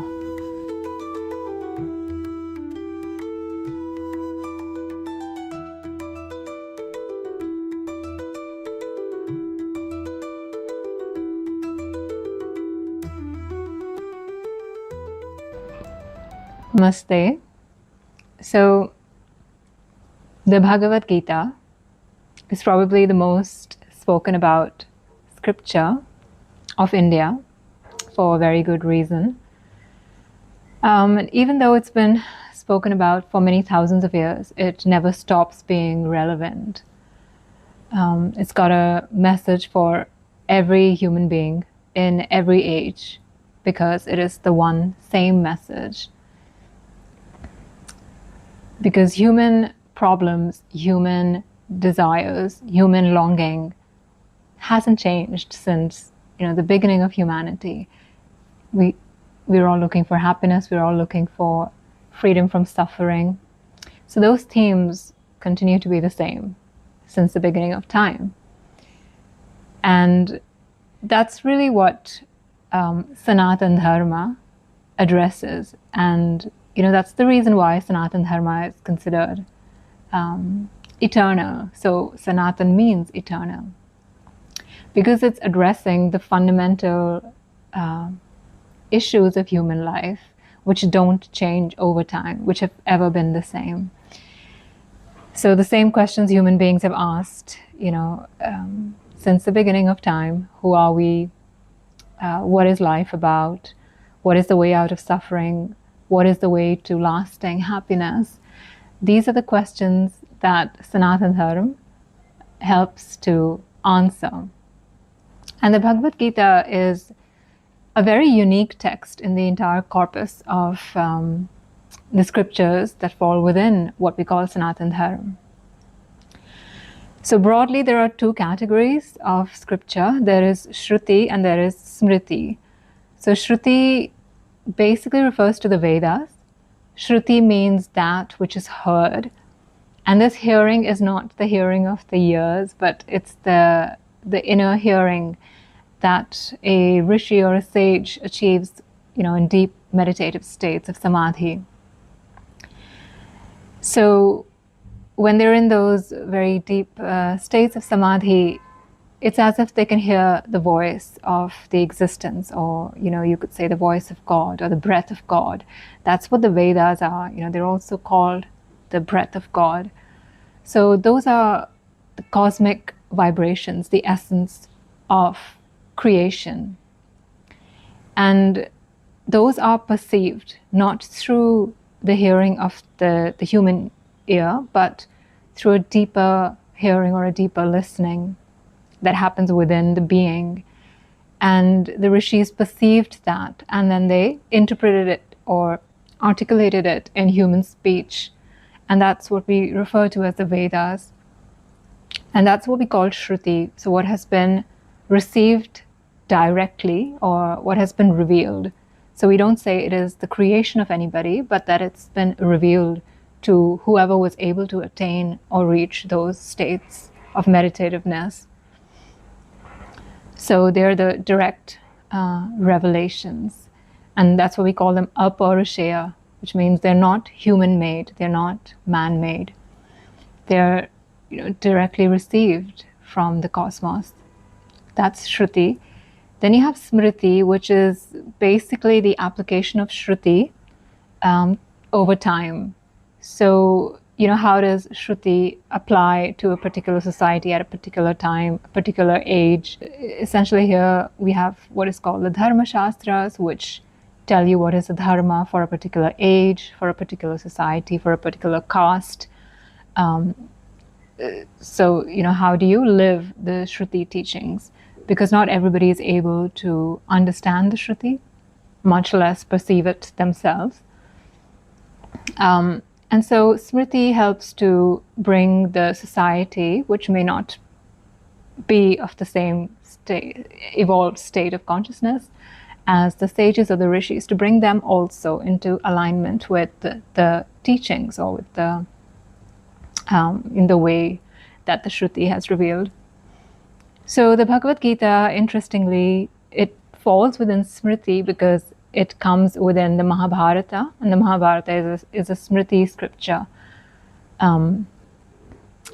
But it's treated pretty much as good as a Shruti text. So there's something called the Prasthana Trayi, which is something that Adi Shankaracharya, who was a great propounder of the Advaita Vedanta tradition, he put forward this concept of the Prasthana Trayi, which means the three foundational texts. So Prasthan means to depart from or to take off from, so the platform from which you take off. And Trayi means three. So the three texts which form the foundation from which everything else should take off, meaning that the philosophy of the tradition should be based off of these three texts. And the three that he pointed to were the Upanishads, the Brahma Sutras, and the Bhagavad Gita. So you can see that it's been accorded, the same status as the Upanishads. And later acharyas like Ramanujacharya, Nimbarkacharya, Vallabhacharya, all of them also accepted these three, and then they added on a fourth, which was the Srimad Bhagavatam, because the ones following Adi Shankaracharya were primarily of the Bhakti schools of Vedanta, which is the Vaishnava schools. But we won't get into all of that. That can be quite a very long and engaging topic in itself. So that's broadly the Shruti and Smriti categories of the texts within what we call Sanatana Dharma. So the Bhagavad Gita is a very unique text in that it's almost like a summary or a gist of most of the teachings that fall within Sanatana Dharma. So the major one, of course, is Vedanta, the most popular one. Vedanta meaning the end of the Vedas. So the Upanishads are called Vedanta. And these contain the teachings on the knowledge of the self, Brahma Vidya, Brahma Gyan. So, what is the nature of the ultimate reality? And who are we in relation to that? Those are the questions of the Upanishads. So the Bhagavad Gita is called the gist of the Upanishads. And it's also referred to as Sarva Shastramayi Gita. So it contains a bit of all of the Shastras. So Vedanta, as I just explained, then other Shastras like those of the different darshanas, which are the different schools of Indian philosophy. So yoga is one, Sankhya is another one. And the Bhagavad Gita includes the teachings of both yoga and Sankhya within it as well. So Sankhya teachings essentially revolving around the discrimination of consciousness from the material world. That's the essence of the Sankhya teachings. And then they go into a lot of detail about what are the different tattvas, the different elements that make up the material experience that we have. And then they go into especially a discussion of the three gunas, sattva, rajas, and tamas. The three gunas are like the constituents of the material world or prakriti. So Sri Krishna speaks a lot about the three gunas. In particular, he says that everything that's happening is the function of the three gunas. And this point is used to essentially attack the feeling of doership that we have as people who are attached to our action. So the big teaching there is, how can you be the actor when everything is happening according to the gunas? If you didn't have a certain rajasic drive in you, then how could you achieve, some great goal or some great ambition in the world? So the discussion of the gunas is a big part of Sankhya, and it features also quite prominently within the Bhagavad Gita. And then the sister darshana of Sankhya, which is yoga, also features prominently within the Bhagavad Gita. So Krishna is speaking a lot about how to control the mind and senses. He talks about, sthita pragya, the man of stable wisdom, and how to achieve the stable wisdom. It's a lot of teachings about equanimity and how to reach that equanimous state where you're not moved by good and bad, loss and gain, happiness and sorrow. So those are the key features of the Bhagavad Gita that are borrowed from different schools and other traditions within Sanatana Dharma. So if I was to list out perhaps the key themes of the Bhagavad Gita, they would be the teachings on karma, dharma, jnana, and bhakti. These, I would say, are the four main themes that we find in the Gita. Jnana, bhakti, of course, they are kinds of yoga, although they don't feature within Patanjali's Yoga Sutras, but traditionally they have been always present within the Indian subcontinent as being major parts of liberation, jnana and bhakti. So that's essentially a bit of a broad overview of the Bhagavad Gita. And I would say it's one of the most practical texts. So this is where it differs from the other Shastras, where the other Shastras can be much more academic or theoretical and something that you have to go away and study by yourself, but may not, you may not understand how actually to apply that in real life, in worldly life. The Bhagavad Gita actually is very much connected to practical life. And I find it fascinating that, it makes such a point of this. So the entire first chapter of the Bhagavad Gita is only describing the scene of battle.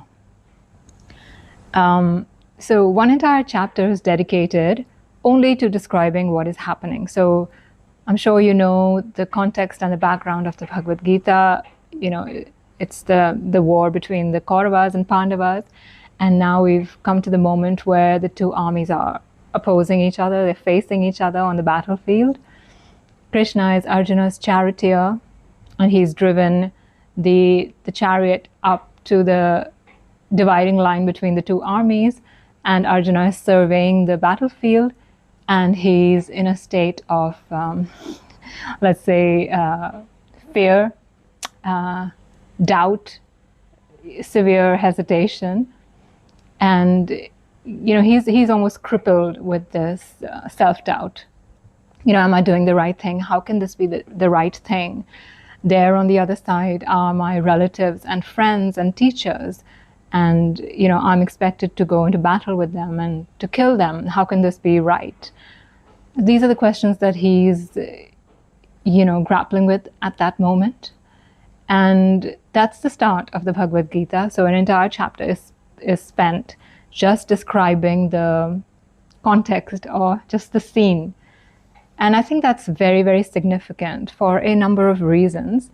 So firstly, I think the most obvious reason would be that they're trying to bring this teaching home to us. So any teaching is valid only if it's relatable. So can you relate it to your own experience? And how do you do that? Is when you can identify emotionally with, where somebody else is at. So, we can all identify with Arjuna's position because we've all been there in our own lives. Those times when we, doubt ourselves, or those times of weakness or helplessness or desperation, or wanting what we can't have, or losing out on something, just those periods of dejection or doubt or fear. So I think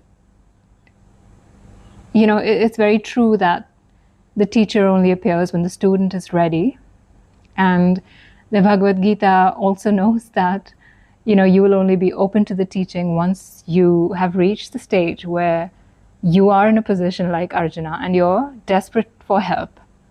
Until then, if life is very good and you're getting what you want, or things are just not a problem, then it's very unlikely that you will question life or question yourself. It's only when you're put in a spot where it's difficult for you, that's when you seek something beyond. That's when you want to break out of that situation, and that's when you're open to a spiritual teaching. So that's one reason, I think, why the Bhagavad Gita wants to kind of warm us up before it starts to give all this great knowledge about the self and about life and about God. So it wants to give us enough time to consider that, look, you need to be in this kind of a mental space, or in this kind of receptiveness to receive these teachings. Another reason, I would say, is that the Gita is a very practical text. So it wants to take all of the teachings of the Upanishads, which are the very high teachings of Aham Brahmasmi, I am Brahman, Tattvamasi, you are that, saying that you're not an individual person, you are the universal consciousness. So it wants to bring those teachings to a practical scenario. So it starts off with the scene of battle, which is, as intense as you can get, and as far away from the ideas of, peace and somebody sitting in a remote Himalayan cave by the peaceful river and meditating. No, it's not for that only, let's say. So the Gita is making it very clear that this is for your everyday life. And don't think that any situation is too extreme to be spiritual. And so it's taken the most extreme situation, which is that of war. If you can understand the spiritual teachings even in the face of having to kill and murder other people, then I think you have truly understood the deeper meanings of those teachings. So that's, I would say, the other reason why the Gita devotes that one entire chapter to describing a war scene. And the third, I would say, is that it's a slightly more subtle, metaphorical depiction. So the war is not only what might happen in our practical life or in the world, but it's the war within that we are all aware of, and especially a seeker, and especially as you go further on the spiritual path, this becomes very, very obvious, and something that every seeker comes up against is the fight against yourself, your ego self, and all of the habits and all of the tendencies that have been gathered from lifetimes, come to attack the seeker who's trying to transcend them. And you have to transcend all of your reactions, your likes and dislikes, your attachments. All of that, can't just be wished away, or can't just be bypassed, or can't just be glided over.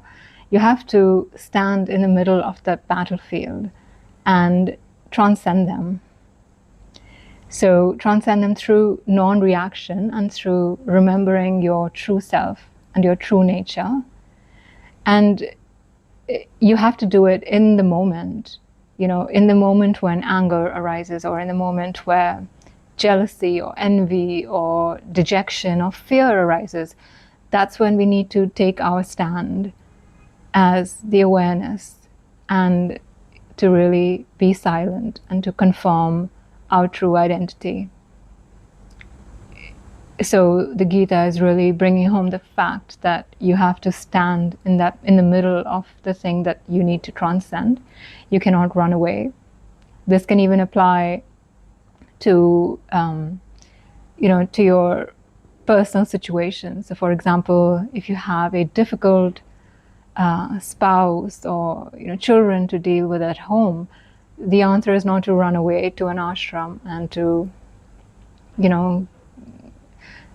kind of give up all your responsibilities, but to stay where you are. And if you can transcend, at home, in the middle of all those people who think they know you and will tell you exactly who they think you are, and if you are able to transcend there, that is the truest transcendence. So this can be extremely difficult, as I'm sure those of us who have been living in family situations while being on the spiritual path can relate to. But that is what is required. So even if you do go away, maybe you're not strong enough to deal with certain family issues or pressures. If you do go away to an ashram, sometimes maybe that's required until you become stronger, but then you have to come back and transcend. Life will always bring to you things that you haven't transcended or that you have run away from. And until you conquer each one of those things, you stand in the middle of each one of those difficult situations that you may have even unconsciously or unknowingly turned away from just because it was uncomfortable. You have to look at it without reacting, and that's how you transcend.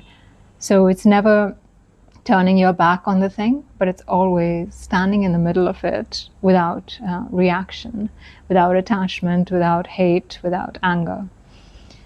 So that's the slightly more subtle message of the Gita and the whole metaphor of the war that's put in there. Because, ultimately it is the war within. So it is never something outside of ourselves that is making us angry or making us upset. It is always our perception of what that is. And this is the entire crux of Vedanta, or all of the teachings of Sanatana Dharma will be trying to ultimately get you to this point, to see that there is nothing wrong with the world outside. The war is happening within you. This is not to dismiss the world outside or say that no action needs to be taken. It does. But your state of being, your whether or not you suffer through life is completely dependent on whether or not there is a war going on within you regarding whatever is happening outside. Because the world we perceive is whatever our mind tells us about it. And this is not easy to see because most of us are unaware that this is how it works and this is what is happening within us. We just are so one with our mind that we have no distance from it. So we can't see that we have thoughts about things and we have our own concepts and prejudices. And we've just lived with them for such a long time that we're not able to see these things. But as you continue on sadhana, you can see that, oh, this was just my mind making it out to be like this. And this is where it also helps to consider that, you may have a certain view, but then there is somebody else who has a completely different or even opposite view. So, it is possible to have a different view. So that just shows that your view cannot be the truth. It cannot be the ultimate truth. It may be right in a certain situation, but this is all to help you see that, the ultimate truth is beyond this world of duality, of right and wrong and this and that. So,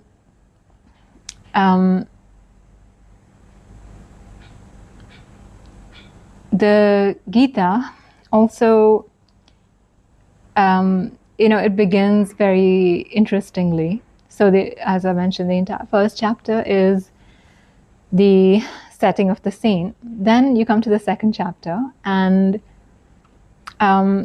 usually the way that a scripture or a shastra works is that it will give you the most important teaching up front, and then it will explain things as needed so that you can understand what is said up front.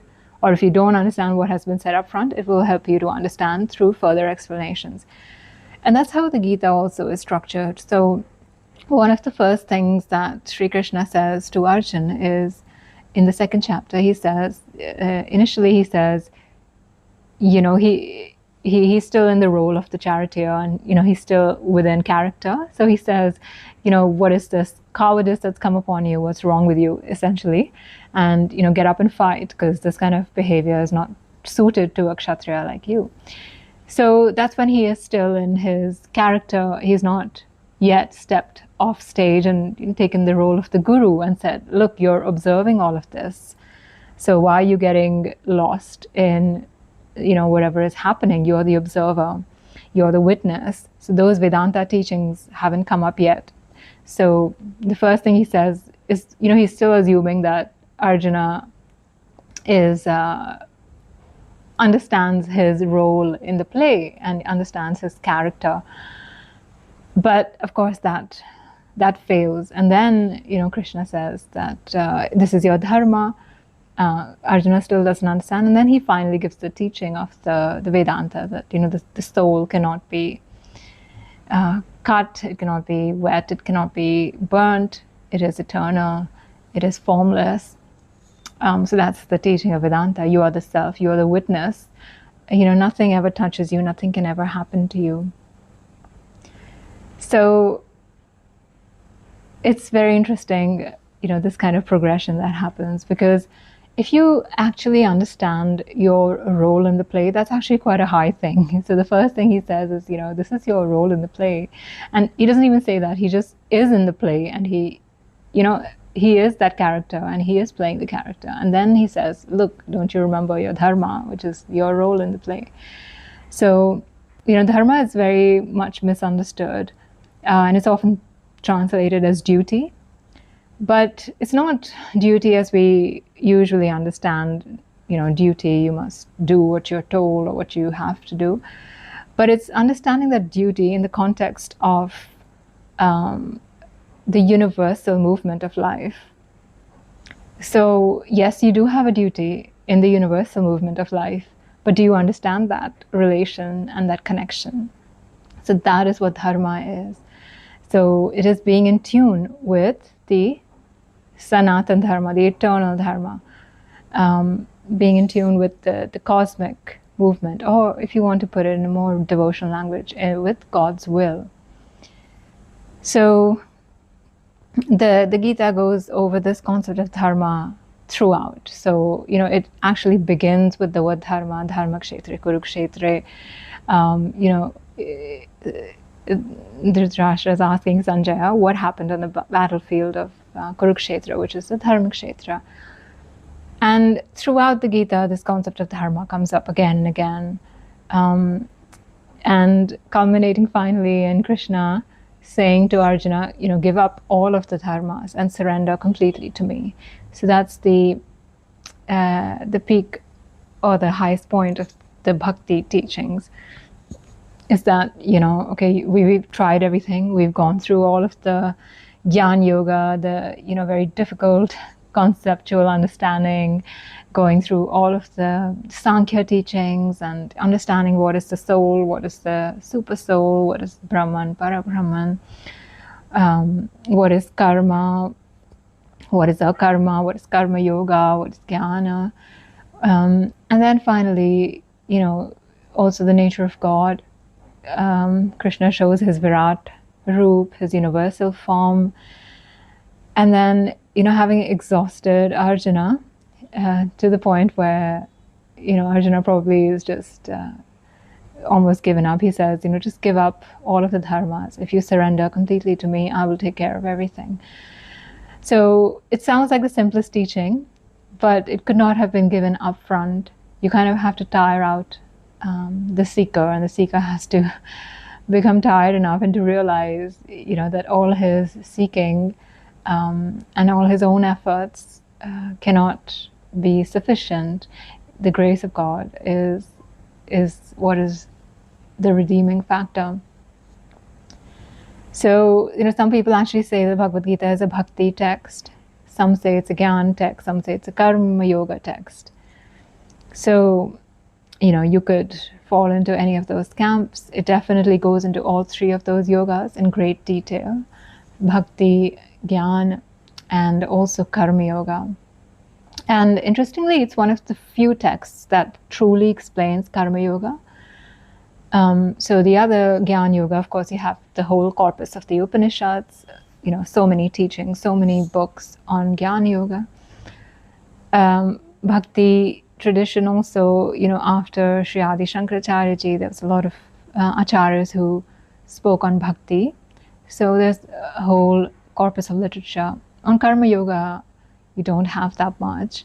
And that's why I think a lot of people say that Bhagavad Gita is a Karma Yoga text, because it really does explain karma in a very clear and practical way. So, one of the most famous teachings, which I'm sure everyone's aware of, is that you do your action, but don't desire the fruit of the action, or leave the fruit unto me, Krishna says. So,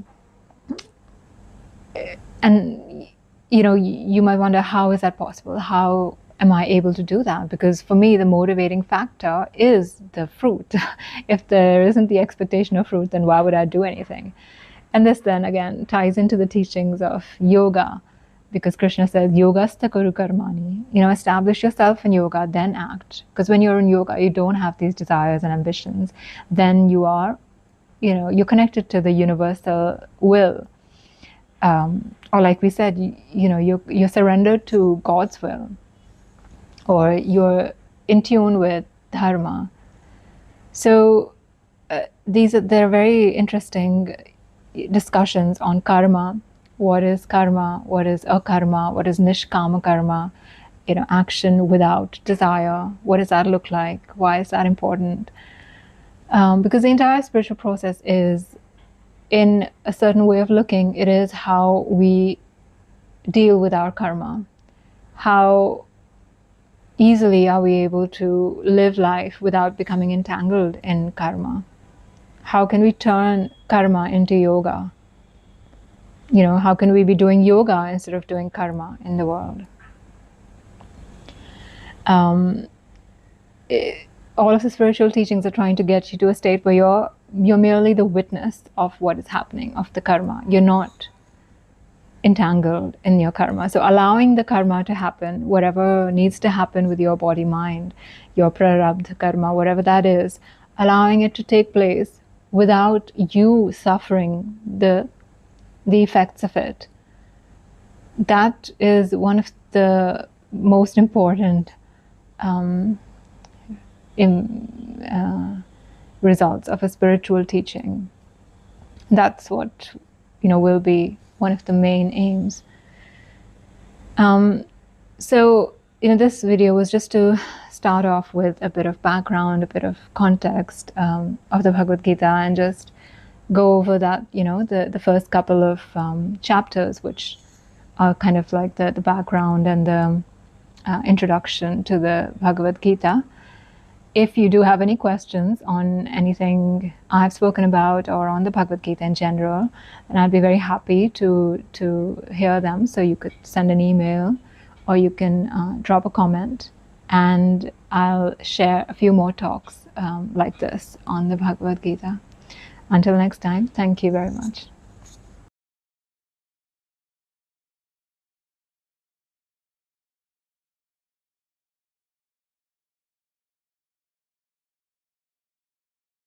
हम में से हर कोई एक stable life जीना चाहता है, और हम में से हर कोई किसी न किसी आइडियोलॉजी से इन्फ्लुएंस्ड रहता है.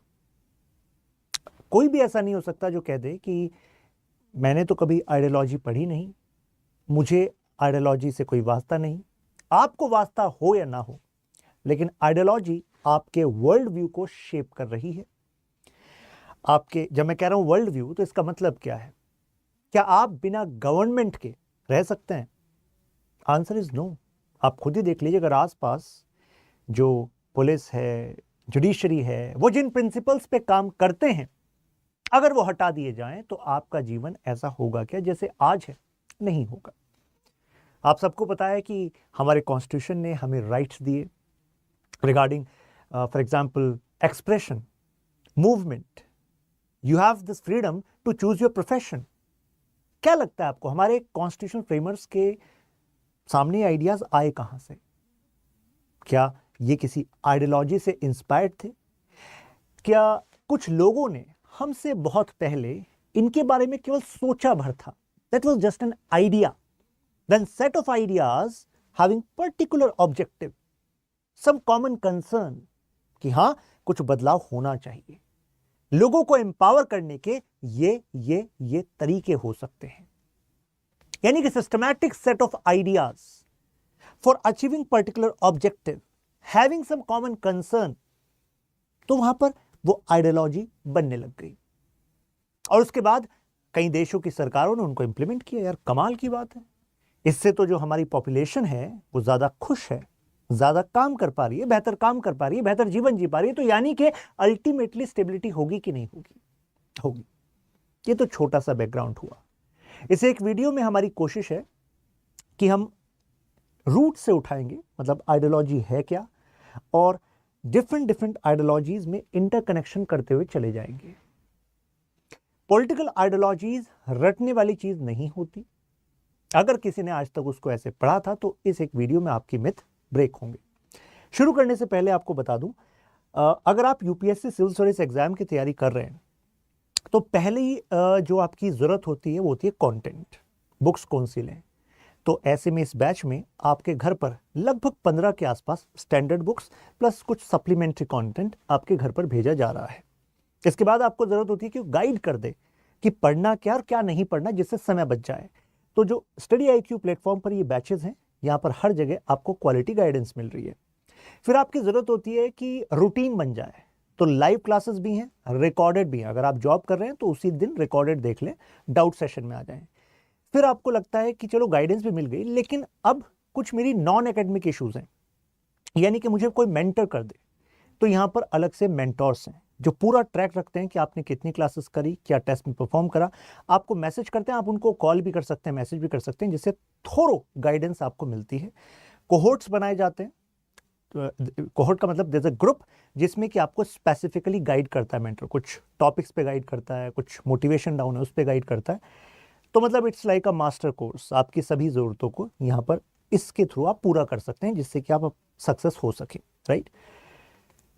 अगर आप 2024 में अटेम्प्ट करना चाहते हैं तो ये बैच है। अभी आप जाएंगे studyik.com पर एनरोल कर लीजिए, 30 सितंबर लास्ट डेट है। अगर आप 2025 अटेम्प्ट करना चाहते हैं तो ये बैच है। यहाँ पर एक बार बेसिक्स और फिर दोबारा उन सिलेबस के उन सभी यू कैन से सब्जेक्ट्स का एडवांस कराया जाता है। तो दिस इज दैट बैच। 3 साल की वैलिडिटी इसकी है, 2 साल की इसकी है। आप सबको ऑप्शनल तो लेना ही होता है, तो PSR ऑप्शनल एक खास चॉइस बनी होती है, क्योंकि रैंक्स आती हैं, सबसे ज़्यादा ओवरलैप है GS के साथ, तो टाइम बच जाता है। मैं पढ़ाता हूँ PSR ऑप्शनल थोरोली, बेसिक से लेकर डेप्थ तक। तो उसका भी नया बैच आ गया है, तो आप studyik.com पर जाएंगे। त्यागी लाइव ये एडिशनल कोड ध्यान रखिएगा, चेकआउट करते समय you can save extra money and you can start your preparation today. ये यहाँ पर आप मेरे साथ कनेक्ट हो सकते हैं। ये PDF मैं यहाँ पर अपलोड कर दूंगा और ये Instagram है मेरा। चलिए शुरू करते हैं। मैंने कहा राइट्स, अधिकार, आप सभी को अधिकार चाहिए। शायद आप में से कुछ लोग कहो सर हमारा राजनीति में इंटरेस्ट नहीं है, लेकिन हाँ मैं फैमिली के साथ तो एंगेज करता हूँ, परिवार से तो आपका वास्ता है। आपको प्रॉपर्टी में कुछ राइट चाहिए क्या? आप कहेंगे सर प्रॉपर्टी से मेरा वास्ता है। प्रॉपर्टी से वास्ता है तो यानी कि आप पॉलिटिकल साइंस से इन्फ्लुएंस्ड हैं। आपका जो प्राइवेट प्रॉपर्टी का राइट है वो भी इस वजह से आपको मिल पा रहा है क्योंकि किसी ने ये आइडिया दिया था, फिर वो सिस्टमैटिक वे में आइडियाज बन गए, तो कहा गया कि ये बेस्ट रहेगा, तो जाकर आपको प्रॉपर्टी का राइट मिल पाया। आप इसको फॉर ग्रांटेड ले रहे होंगे क्योंकि आप ऐसे समय में जी रहे हैं क्योंकि जहां पर आपके आसपास ये मिल रहा है। लेकिन हमारे पास ऐसे कितने सारे एग्जाम्पल हैं एंशिएंट टाइम में, मिडिवल टाइम में, आज के समय में भी, जहां पर लोगों को ऐसे अधिकार होते नहीं है जैसे मैं और आप हम यहां पर भारत में एंजॉय कर रहे हैं, राइट। तो यानी कि आप सबको चाहिए जस्टिस, न्याय चाहिए जी हमें। तो आप कहेंगे सर मुझे न्याय से मतलब नहीं है, मैं तो कोर्ट जाता ही नहीं हूं सर, मुझे क्या जस्टिस से लेना देना और क्या पॉलिटिकल आइडियोलॉजी। अच्छा, क्या जस्टिस का मतलब केवल कोर्ट होता है? नहीं, मुझे बताइए, अगर गवर्नमेंट टैक्स पेयर्स मनी यानी कि जो आपका हमारे टैक्स का पैसा है केवल कुछ ही लोगों को दे दे, राइट, और आपसे और ज़्यादा टैक्स वसूले, तो आपके अंदर एक सेंस ऑफ इनजस्टिस आएगी कि नहीं आएगी? मेरे साथ गलत हो रहा है। तो ऐसा ना हो, सरकार ऐसा ना करे, तो इसके प्रिंसिपल्स कहाँ मिलते हैं? आइडियोलॉजी में मिलते हैं। जब हम डिस्ट्रीब्यूटिव जस्टिस की बात करते हैं कि कैसे ये जस्टिस के कॉन्सेप्ट बनाए जाएं जिससे कि आप सब खुश रहें, आप सब प्रोग्रेस करें। तो यानी कि फेयरनेस, जस्टिस, राइट्स, इक्वालिटी, ये सब आइडियाज आज के समय के प्रेवलेंट आइडियाज हैं। जैसे कि ये पेन है, क्या पेन एंशिएंट टाइम से ऐसे काम करता था? आप कहेंगे नहीं सर, क्या बात कर रहे हैं, ये तो अभी बना है कि नहीं? तो इसी तरीके से ये कॉन्सेप्ट भी हमेशा काम नहीं कर, मतलब हमेशा से नहीं थे। एक निश्चित समय में कुछ लोगों ने ऐसा सोचा, जरूरत लग रही है कुछ नया करने की, तो फिर ये कॉन्सेप्ट्स आए। आज के इस वीडियो में हम इनका एक एक करके इवोल्यूशन देखेंगे, मतलब ऑपरेशन कर देंगे इस पर्टिकुलर टॉपिक का। ये जो टर्म आप देख रहे हैं, conservative, liberal, communist, fascist, left, right, centre, ये सब कुछ आपको इस वीडियो में अभी समझ में आएगा। मैंने आपसे कहा कि इतिहास और कंडीशन, मतलब इतिहास में कंडीशन, उन सबसे शेप होती आई हैं आइडियोलॉजीज, राइट। तो ये बेसिक फैक्ट है कि हालांकि आइडियोलॉजी एंशिएंट टाइम से हम देखते हैं, लेकिन ये जो टर्म जो है ये पॉपुलर हुई मिस्टर डेसेट ने जब कहा कि आइडियोलॉजी, जैसे कि बायोलॉजी, जूलॉजी सब्जेक्ट होते हैं, बायोलॉजी, जूलॉजी, तो इसी तरीके से आइडियोलॉजी, यहां पर हम वर्ल्ड ऑफ आइडियाज के बारे में बात करते हैं। तो चलिए शुरुआत करते हैं, है क्या। सबसे पहले हम बात करते हैं इस वर्ल्ड की, दुनिया की। क्या है वर्ल्ड? आप कहेंगे जो दिखता है वही है वर्ल्ड, जो दिखता है वही है वर्ल्ड। आपको नहीं लगता कि साइंटिफिक डिस्कवरीज से और ऐसे ही पॉलिटिकल साइंस में लॉजिक से, डिस्कवरी से हमने वर्ल्ड को चेंज भी किया है? आप कहेंगे कैसे? चलिए बताते हैं कैसे। हम कह सकते हैं दुनिया दो भागों में डिवाइडेड है। एक है मेटीरियल वर्ल्ड। मेटीरियल वर्ल्ड कैसे? जो हम अपने सेंसरी ऑर्गन से महसूस कर सकते हैं, जैसे कि ये बोर्ड मैं टच कर सकता हूं, आप कहेंगे yes sir this is the matter, right, material world है सर ये, राइट। और एक है world of ideas. World of ideas जो हमारे अंदर चल रहा है, ये यहां पर है वर्ल्ड ऑफ आइडियाज। आइडियोलॉजी का जन्म यहां पर है। इसके बाहर ये मेटीरियल वर्ल्ड है, इसके अंदर आइडियोलॉजीज बनती हैं। तो आप कहेंगे अच्छा, कुछ रियल नहीं है, मतलब सब दिमाग का ही धुआं है, ऐसा लग रहा है आपको? अच्छा, मुझे बताइए, एक समय था एंशिएंट टाइम में, मिडिवल टाइम में, जब आप मोनार्की के अंडर जीते थे, यानी कि जो फॉर्म ऑफ गवर्नमेंट थी वो राजा के पास कंप्लीट कंट्रोल, राइट। तो उस समय पर अगर आपको राजा खराब मिल गया, ठीक है, क्योंकि हेरिडिटरी रूल चल रहा है भाई, राजा का बेटा ही राजा बनेगा, राइट, काबिल थोड़ी ना बनेगा, राजा का राजा बेटा बनेगा। तो अब पॉइंट ये है, अगर जो राजा बना है वो आपका एक्सप्लॉयटेशन करे, तो क्या आपके पास चॉइस है कि आप रेबेल कर दें उसके खिलाफ? My friend, you don't have any choice. क्योंकि उस समय पर अगर हम यूरोप की बात करें तो मोस्ट पॉपुलर आइडियोलॉजी वो थी to justify rule of a king, that was divine rights theory. आप कहेंगे क्या है ये, जरा समझिएगा कैसे शेप होता है हमारा वर्ल्ड, फिर मैं इससे कनेक्ट करता हुआ आऊंगा। डिवाइन राइट्स थ्योरी, एक एक वर्ड को ब्रेक कर लीजिए। डिवाइन राइट्स, डिवाइन का मतलब क्या होता है भाई? डिवाइन का मतलब होता है गॉड, ये बात तो पता है आप सबको, है ना। डिवाइन का मतलब गॉड। हम किसके राइट्स की बात कर रहे हैं? हम किंग के राइट्स की बात कर रहे हैं। यानी कि किंग जो है वो गॉड का रिप्रेजेंटेटिव है on earth, in your state, in your area. अब अगर किंग बैड भी है, अगर आपने रेबेल कर दिया किंग के खिलाफ, तो मुझे बताइए ऐसा नहीं होगा कि आप गॉड के खिलाफ जा रहे हो? गॉड के खिलाफ जा रहे हो। यानी कि मिडिवल टाइम में यही प्रेवेलेंट आइडियोलॉजी थी, प्रेवेलेंट आइडियाज थे। एग्जाम्पल, जैसे कि मिडिवल टाइम में आपकी लाइफ का जो सेंटर था वो गॉड था, और गॉड क्या चाहते हैं क्या नहीं चाहते हैं ये कौन एक्सप्लेन करेगा? अरे रिलीजन एक्सप्लेन करेगा। यानी कि रिलीजन एक्सप्लेन करेगा, तो यानी कि रूल जो भी कर रहा है उसमें क्लर्गी जो होगी वो अपना इंपॉर्टेंट रोल रखेगी कि नहीं रखेगी? अरे बिल्कुल रखेगी। क्लर्गी का मतलब है जो धर्म के रिप्रेजेंटेटिव हैं, इंटरप्रेट करते हैं, तो वो और राजा दोनों एक दूसरे के लिए काम करेंगे। क्लर्गी कहेगी राजा तुम टेंशन ही मत लो, हम लोगों को बताएंगे कि तुम ईश्वर के रिप्रेजेंटेटिव हो भाई। अगर ईश्वर के रिप्रेजेंटेटिव हो तो तुम्हारे खिलाफ जनता अगर गई तो मतलब गॉड के खिलाफ गई। अब गॉड के खिलाफ जाने की हिम्मत है क्या आप में भाई? नहीं है ना। तो इससे होगा क्या? इससे you are going to achieve political obligation. तो आप कहेंगे सर ये पॉलिटिकल ऑब्लिगेशन क्या है? ब्रेक कर लीजिए फर्दर वर्ड को। ऑब्लिगेशन का मतलब क्या है कि भाई कुछ you are oblige to do something, and political का मतलब क्या है? We are talking in context of rule, यानी कि जो भी राजा रूल कर रहा है उसने जो कहा है आप उसको ऑब्लाइज करें। अगर आप ऐसा करेंगे तो मुझे बताइए क्या अचीव होगा? स्टेबिलिटी अचीव होगी। होगी कि नहीं होगी? तो मुझे बताइए कि एक तरीके से बड़ा शानदार दिमाग लगाया गया था कि राजा ईश्वर का रिप्रेजेंटेटिव है, क्लर्गी ये बताती रहे, राजा क्लर्गी को सपोर्ट करता रहे, जो इनको पैसा चाहिए, सपोर्ट चाहिए, जो विश्वास प्रमोट कराना है वो कराते रहिए, और अल्टीमेटली आप अपने राज में स्टेबिलिटी इंश्योर करेंगे कि नहीं करेंगे? करेंगे, क्योंकि जनता स्टेबल बनी रहेगी, राइट? तो आप कहेंगे सर वाह ये तो बहुत शानदार बात हुई। तो इससे आपको पता लगा कि आइडियोलॉजी के बारे में एक बात कही जाती है कि आइडियोलॉजी रूलिंग क्लास के आइडियाज होते हैं, यानी कि ये है रूलिंग क्लास। ये रूलिंग क्लास जिस तरह के आइडियाज को, जिस तरह के विश्वास को आपके अंदर बैठाना चाहती है, वही आपके यू कैन से वही आपका वर्ल्ड व्यू होगा। आपको पता लगा कि आइडियोलॉजी आपका वर्ल्ड व्यू तय करती है। दुनिया के प्रति आप क्या सोचते हैं, समझते हैं, सच क्या है। हर किसी को तो सच की जरूरत है। देखिए क्लर्गी बता रही है सच ये है बेटा, डिवाइन राइट थ्योरी, इसी को मानो, राइट? तो हर कोई सोचेगा यार मेरी तो अपनी लिमिटेशन है, मैं तो कितना ही सोच पाता हूं। तो अगर क्लर्गी ने ये बताया है, राइट, तो भाई सच ही होगा, यानी कि वर्ल्ड व्यू आपको प्रेजेंट कर रही है। आप कहेंगे सर फिर हम मानते क्यों हैं? क्योंकि हम सब की एक जरूरत है, वो पता क्या है? हम चाहते हैं कलेक्टिव बिलोंगिंगनेस। कलेक्टिव बिलोंगिंग, आप कहेंगे मतलब क्या? मतलब हम सब जुड़ा रहना चाहते हैं।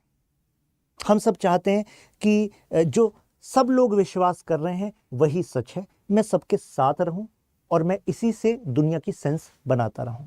तो कलेक्टिव बिलोंगिंगनेस आपको वर्ल्ड व्यू प्रोवाइड कर रही है आइडियोलॉजी। आपको नहीं लगता ये रूलिंग क्लास के आइडियाज भी हो सकते हैं?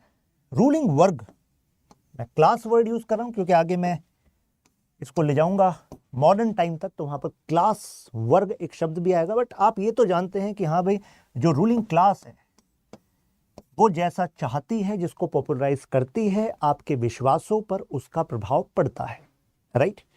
तो कहने का मतलब ये हो गया। अब जरा इस पर आ जाइए दोबारा। वर्ल्ड दो तरह के हैं, मेटल वर्ल्ड और आइडियाज, जिसको हम स्पिरिचुअल वर्ल्ड भी कहते हैं। मैंने स्पिरिचुअल वर्ल्ड जानबूझकर नहीं लिखा क्योंकि स्पिरिचुअल से कई लोग समझते हैं अच्छा सर रिलीजन की बात करें। नहीं नहीं, रिलीजन में और स्पिरिचुअल में डिफरेंस होता है, राइट? इस वजह से मैंने बेटर वर्ड चूज किया आइडियाज। एग्जाम्पल देता हूं, जो लोग कह रहे हैं सर आइडिया से कुछ नहीं फर्क पड़ता, सर ये देखो, सर ये ट्यूबलाइट है, सर ये कैमरा है, सर मेटेरियल वर्ल्ड यही रियलिटी है और कोई रियलिटी नहीं है। अच्छा, कोई और रियलिटी नहीं है? जब यहां पर आपका एक्सप्लॉयटेशन हो रहा था मिडिवल टाइम में, अगर किंग बैड है तो रिलीजन, क्लर्गी कह रही है कि बैड है ना, तो गॉड चाहते हैं। आप कहोगे गॉड चाहते हैं, क्यों चाहते हैं? तो क्लर्गी कह रही है गॉड इस वजह से चाहते हैं जिससे so that you can endure pain, so that you can get purified, your soul can be purified. तो आप कहोगे अच्छा यही बात मिस कर रहा था मैं, यानी कि मुझे पेन झेलते रहना चाहिए, प्योरीफाई होते रहना चाहिए, राइट? और आप प्योरीफाई होने के चक्कर में निकल पड़े, मतलब आगे खत्म हो गए, ऐसे ही चलता रहा सिस्टम। लेकिन जब मिडिवल टाइम से मॉडर्न टाइम आया, ये मिडिवल टाइम में सबसे पॉपुलर था, राइट? अब मिडिवल से जब मॉडर्न टाइम आया, तो मॉडर्न टाइम में आपको इस एक्सप्लॉयटेशन से बचाने के लिए जो कई स्कॉलर्स थे उन्होंने दिमाग लगाया। कब तक ये एक्सप्लॉयटेशन चलता रहेगा भाई? अब उन्होंने भी दिमाग क्यों लगाया? क्योंकि एक्सप्लॉयटेशन की एक सीमा होती है। अगर उससे ज्यादा एक्सप्लॉयटेशन किसी भी व्यक्ति का होता है तो वो लोग उठ खड़े होते हैं, और उसके बाद क्या हो जाता है? रेबेलियन हो जाता है, रिवॉल्यूशन हो जाता है, फिर एनार्की आ जाती है, मतलब अनस्टेबिलिटी हो जाती है। भाई मुझे बताइए, आपके साथ अन्याय अन्याय अन्याय होता रहे और धर्म की बातें आपको बताती जाती रहें, तो एक सीमा होगी ना, उसके बाद तो आप भी कहोगे मुझे तो एक्सप्लेनेशन चेक करना पड़ेगा, है ना। तो ऐसे ही मॉडर्न टाइम का सबसे बड़ा फीचर था कि यहाँ पर लॉजिक को प्रमोट किया गया। लॉजिक, तर्क, जिसको हम कहते हैं रेशनैलिटी को प्रमोट किया गया, रेशनैलिटी। और यहां पर साइंस, यानी कि साइंस लॉजिक के बेसिस पे ही तो होती है। जब यहां पर कहा जा रहा था धरती फ्लैट है जी, तो आप इससे दूर चले जाएंगे तो गिर जाएंगे। तो मॉडर्न टाइम में आइडिया आया, दैट वाज एन आइडिया। जैसे कि मॉडर्न टाइम में आइडिया आया कि यार जब इंसान साइंस में तरक्की कर रहा है अपने लॉजिक का इस्तेमाल करके, और इंसान उन बातों को गलत साबित कर दे रहा है, एक्सपेरिमेंटेशन से, वेरिफिकेशन से कर दे रहा है। जो ये कह रहे थे कि नहीं जी धरती फ्लैट है, पता लगा गैलीलियो केपलर कह रहे हैं यार झूठी बोला जा रहा है आपसे। तो अब यहां पर जो मॉडर्न टाइम था, जो एज ऑफ एनलाइटनमेंट थी, जो एज ऑफ रेनेसा था, उसने कहा कि नहीं नहीं कुछ तो गड़बड़ है, तो कुछ तो गड़बड़ है दया। अब क्या गड़बड़ है, तो पता लगा इफ मैन इज रेशनल और मैन हैज शोन कि जहां पर कहा जा रहा था कि अगर कोई बीमारी फैल गई तो प्रे की जाएगी, बच गए तो ठीक है, और अगर खत्म हो गए तो चाहते थे ईश्वर किंगडम ऑफ गॉड में आना आपका, राइट। तो पता लगा कि नहीं यार यहाँ तो डिस्कवरीज हो गई, कुछ मेडिसिन की, एंटीबायोटिक्स की, इंसान बच जा रहा है। तो ऐसे में लोगों को समझ में आया कि all which was told to us was not truth, right. So यानी कि अब हमें नेक्स्ट आइडिया पे जाना पड़ेगा। तो नेक्स्ट आइडिया क्या किया जाए, कहा गया कि डिवाइन राइट्स थ्योरी एक झूठ था, सच्चाई कुछ और है, और सच हमें कुछ ऐसा ही बनाना है जो लोगों को बचा सके ऐसे एक्सप्लोइटेशन से। तो ऐसे में मॉडर्न टाइम में आइडिया आया कि भाई जो स्टेट है वो गॉड ने नहीं बनाई। जैसे यहां पर किंग गवर्नमेंट चला रहे थे, किंग होल्ड कर रहे थे पावर, कह रहे थे कि गॉड ने बनाया, नहीं, हमने कहा गॉड ने नहीं बनाया होगा, लोगों ने बनाया होगा। क्योंकि पीपल आर रेशनल, तो पीपल ने एक समय पर जब कोई गवर्नमेंट नहीं होगी तो उस समय सोचा होगा यार बिना गवर्नमेंट के तो हम नहीं रह सकते, आपस में क्लैशेस हो सकते हैं, जैसे अभी आगे मैं बताऊंगा, कहानी में कनेक्ट करूंगा हॉब्स के आइडियाज को। तो ऐसे में एक आइडिया आया कि क्या पता स्टेट को, ये पूरे सरकार को, ये रूल को शुरुआत में खुद लोगों ने ही बनाया हो, अपनी कन्वीनियंस के लिए बनाया हो। तो अगर लोगों ने बनाया है तो ऐसे में सरकार को लोगों के प्रति अकाउंटेबल होना चाहिए कि नहीं चाहिए। यानी कि ऐसे में सरकार को आर्बिट्री मैनर में, आर्बिट्री का मतलब होता है बिना किसी लॉजिक के ऐसी किसी को कुछ भी कर देना, इस बात को तो बंद करना चाहिए। आर्बिट्री मैनर में काम नहीं करना चाहिए। किंग आर्बिट्री मैनर में काम कर सकता था। किंग को आज मूड खराब है, आप सामने आ गए, किंग ने कहा ठीक नहीं लग रहा, कुछ उसने क्राइम किया है, 100 कोड़े लगाओ। किंग का मूड अच्छा है, छोड़ दिया। ये नहीं चलना चाहिए। There should be some set of standards, and if someone does not follow that set of standard, then action should be taken against that person. तो वहां पर काफी सारे फ्रीडम थी इसमें, तो कहा कि इसमें एक्सप्लॉयटेशन हो रहा है, तो लेकिन यहां पर क्या होगा, state is bound to work for the people. आपको नहीं लगता कि एक आइडिया था डेमोक्रेसी, और मॉडर्न टाइम में ये जो आइडिया है अब ये आपकी रियलिटी है।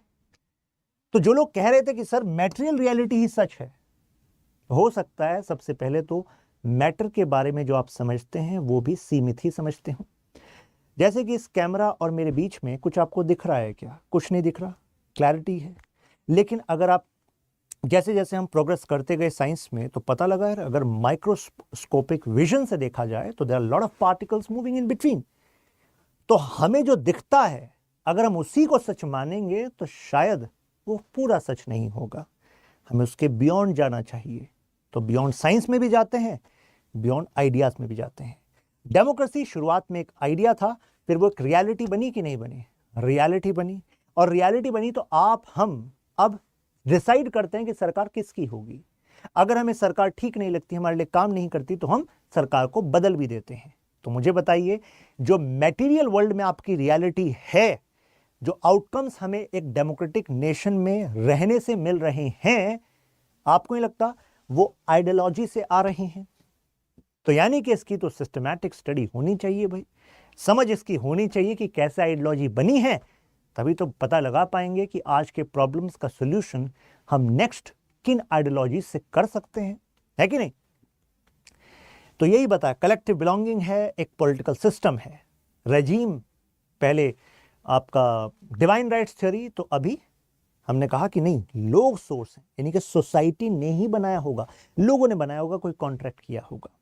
उसको एक टर्म भी दी जाती है, सोशल कॉन्ट्रैक्ट, यानी कि एक तरफ स्टेट का ओरिजिन गॉड, दूसरी तरफ स्टेट का origin by people via social contract, लोगों ने खुद बनाया होगा कोई कॉन्ट्रैक्ट।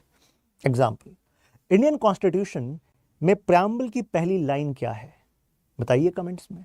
वी द पीपल, हम भारत के लोग। हम भारत के लोग एक्चुअली खुद को ये कॉन्स्टिट्यूशन दे रहे हैं।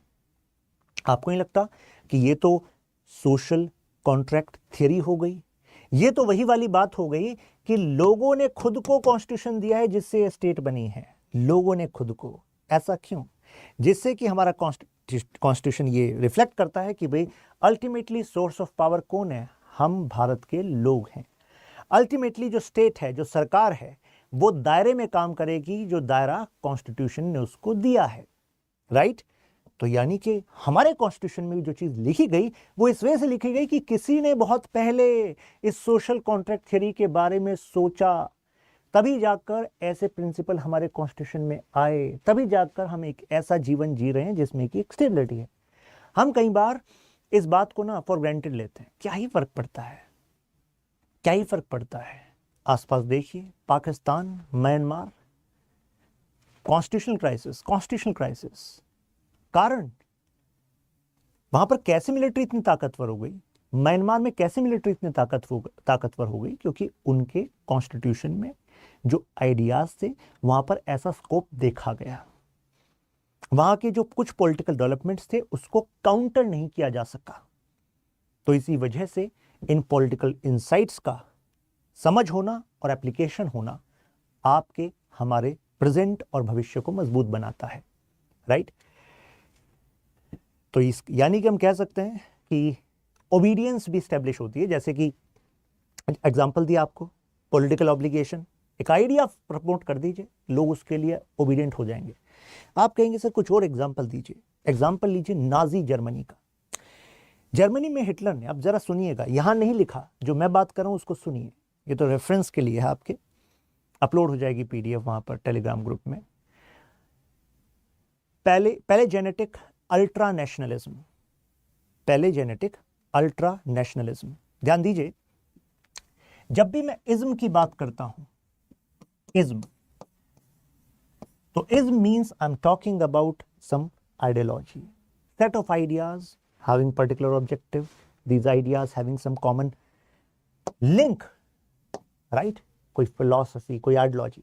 आप कहेंगे बताइए एग्जाम्पल, जैसे मैंने कहा पैलिनजेनेटिक अल्ट्रा नेशनलिज्म, ठीक है।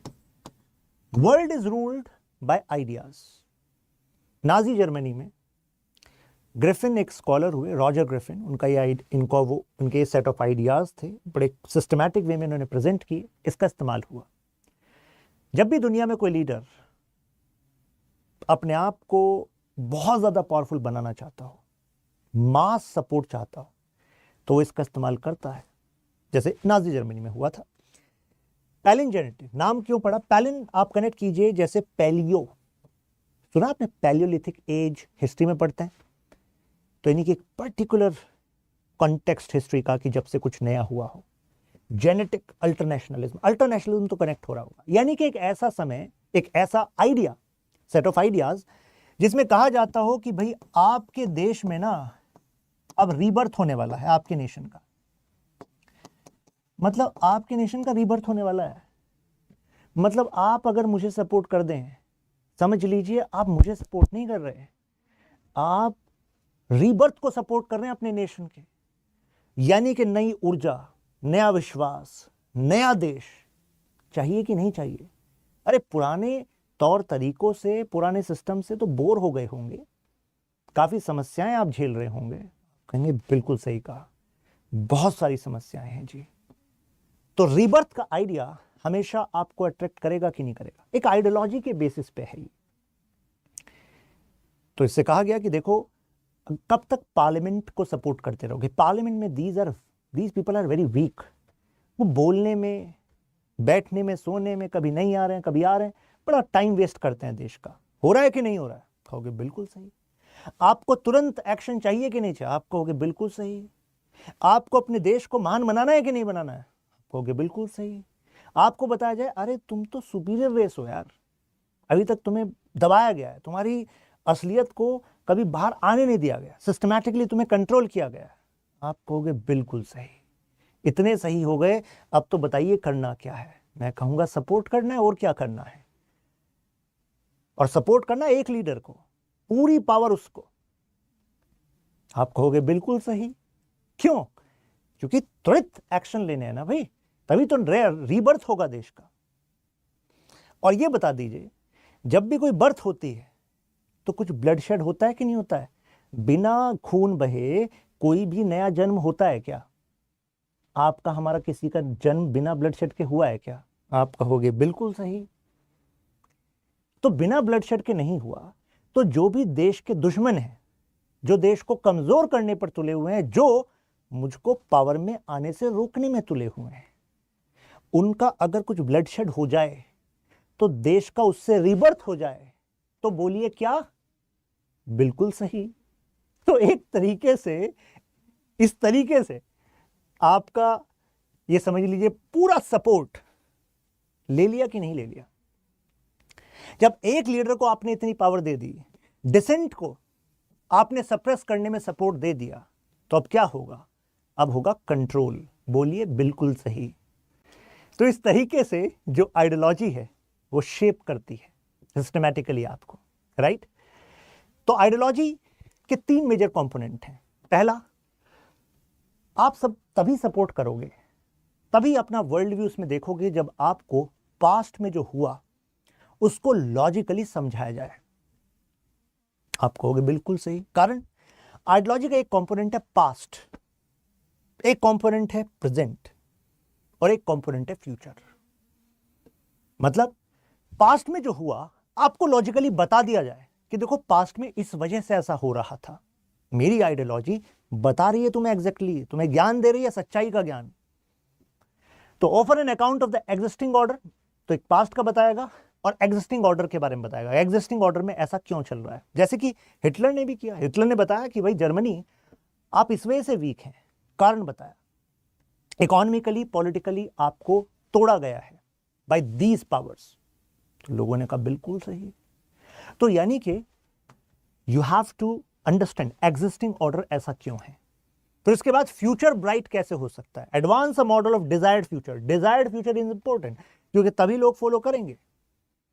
तभी जब लोग फॉलो करते हैं तभी जाकर वो गवर्नमेंट, इंस्टीट्यूशंस और यू कैन से पॉलिसीज उसको इन्फ्लुएंस करता है, क्योंकि ultimately you can not think of politics without people. तो लोग आपकी बात को समझें, सपोर्ट करें, उसी बेसिस पर कोई बड़ा पॉलिटिकल चेंज आ सकता है। तो यानी कि प्रेजेंट ऐसा क्यों है, फ्यूचर ब्राइट क्या है, और वो कैसे होगा, हाउ पर फोकस करो। तो ये एलिमेंट होते हैं हर एक आइडियोलॉजी की। आप कहेंगे सर एग्जाम्पल से समझाइए, सर बात समझ में नहीं आई। एग्जाम्पल से समझ लीजिए। एक एग्जाम्पल ले लेते हैं, चलिए एग्जाम्पल ले लेते हैं मार्क्स। नाम तो सुना ही होगा, राइट? तो मार्क्स किस टाइम पर आए? मार्क्स ऐसे समय में आए जब इंडस्ट्रियलाइजेशन बहुत तेजी से बढ़ रहा था यूरोप में। तो Marx was born in Prussia, जहां पर आज मतलब ही was born and brought up, मतलब ही was observing the atmosphere of Europe. Prussia में वो थे, फिर कुछ समय फ्रांस में रहे, एटसेट्रा।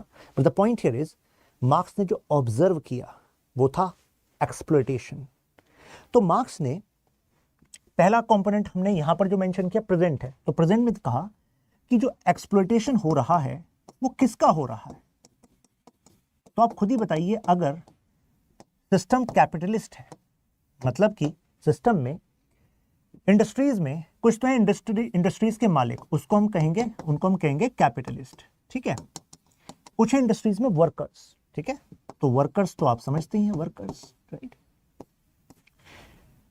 मार्क्स ने कहा कि तुम्हें लगता है कि तुम इस वजह से गरीब हो कि तुम्हारी नियति या तुम्हारे स्किल्स गरीबों वाले हैं। मार्क्स कह रहे हैं झूठ बोला गया तुम्हें। You are living in false consciousness. तुम कॉन्शियस तो हो लेकिन भ्रम में कॉन्शियस हो। भ्रमित चेतना है तुम्हारी, फॉल्स कॉन्शियसनेस। आपको होगे समझ में नहीं आया। मार्क्स कह रहे हैं समझोगे तो सही, अभी सुनो तो सही, समझ में आएगा। कोई ऐसा हो ही नहीं सकता जिसको समझ ना आए। लॉजिक हर किसी के पास है और logic is political science, right. हर किसी को समझ में आएगा। तो मार्क्स कह रहे हैं कि एक्चुअली सिस्टम ऐसा बनाया गया कैपिटलिस्ट द्वारा। मान लीजिए कोई आपने प्रोडक्ट बनाया 50 रुपए का, मतलब 50 रुपए में आपने इसमें रॉ मटेरियल लगाया, इसी में आपकी लेबर इंक्लूड है, इसमें आपके मिसलेनियस खर्चे हैं, और आप उस प्रोडक्ट को बेच पा रहे हो 200 रुपए का। और आप एक ऐसे सिस्टम में जी रहे हो जहां पर जो स्टेट है यानी कि गवर्नमेंट जो है वो मिनिमम रेगुलेशन कर रही है। गवर्नमेंट कह रही है देखो ना तो हम लेबर लॉज बनाएंगे, हमें नहीं पड़ी इसकी कि वर्कर को कितना पैसा दे रहे हो तुम या कैसी वर्किंग कंडीशन में रख रहे हो, कितना काम कर रहे हो, जो करना है करो। ये वो समय था जब जिसको हम क्लासिकल लिबरलिज्म कहते हैं। अभी आएगा वो भी स्टोरी, आगे आएगी, पर द पॉइंट इज आइडियोलॉजी का स्ट्रक्चर आपको बता रहा हूं। यानी कि एक ऐसा समय जहां पर ये ऑफिशियली माना गया कि ये बेस्ट है। ध्यान दीजिएगा, हमेशा कोई भी आइडियोलॉजी जब कोई प्रिवेल करती है तो वो बेस्ट केस सिनेरियो देकर प्रिवेल करती है। वो अलग बात है उसके बाद में नेगेटिव आउटकम हो जाए, बाद में लोग उसको क्रिटिसाइज करें, क्या ही यार तुमने बर्बाद कर दिया, लेकिन वो हमेशा प्रेजेंट करती है विद कि बेस्ट केस सिनेरियो ऐसा ही होगा। जैसे कि मार्क्स ने ऑब्जर्व किया कि यार ये कुछ लोग थे जिन्होंने कहा कि दुनिया में अगर गरीबी को भगाना है तो इन कैपिटलिस्ट को खुली छूट दे दो, सरकार को बैकफुट पर कर दो। तो ऐसे में जब ये कैपिटलिस्ट ज़्यादा पैसा कमाएंगे तो जाहिर सी बात है राजा के पास या जो भी रूलर है उसके पास ज़्यादा पैसा आएगा, डेमोक्रेटिक गवर्नमेंट है तो उसके पास ज़्यादा पैसा आएगा, वो भी मजबूत हो पाएगी और गवर्नमेंट भी कम टैक्स रखे। फ़ायदा गवर्नमेंट का ही है। आप कहेंगे कैसे? ये कैपिटलिस्ट अगर जितना ज़्यादा प्रॉस्पर करेंगे कितने सारे लोगों को भी तो नौकरी मिलेगी, ऐसे ऐसी बातें कही गई, वेल्थ जनरेशन ज़्यादा होगा। Famous scholar Adam Smith in his book wealth of Nations उन्होंने प्रपोज किया था this idea of classical liberalism.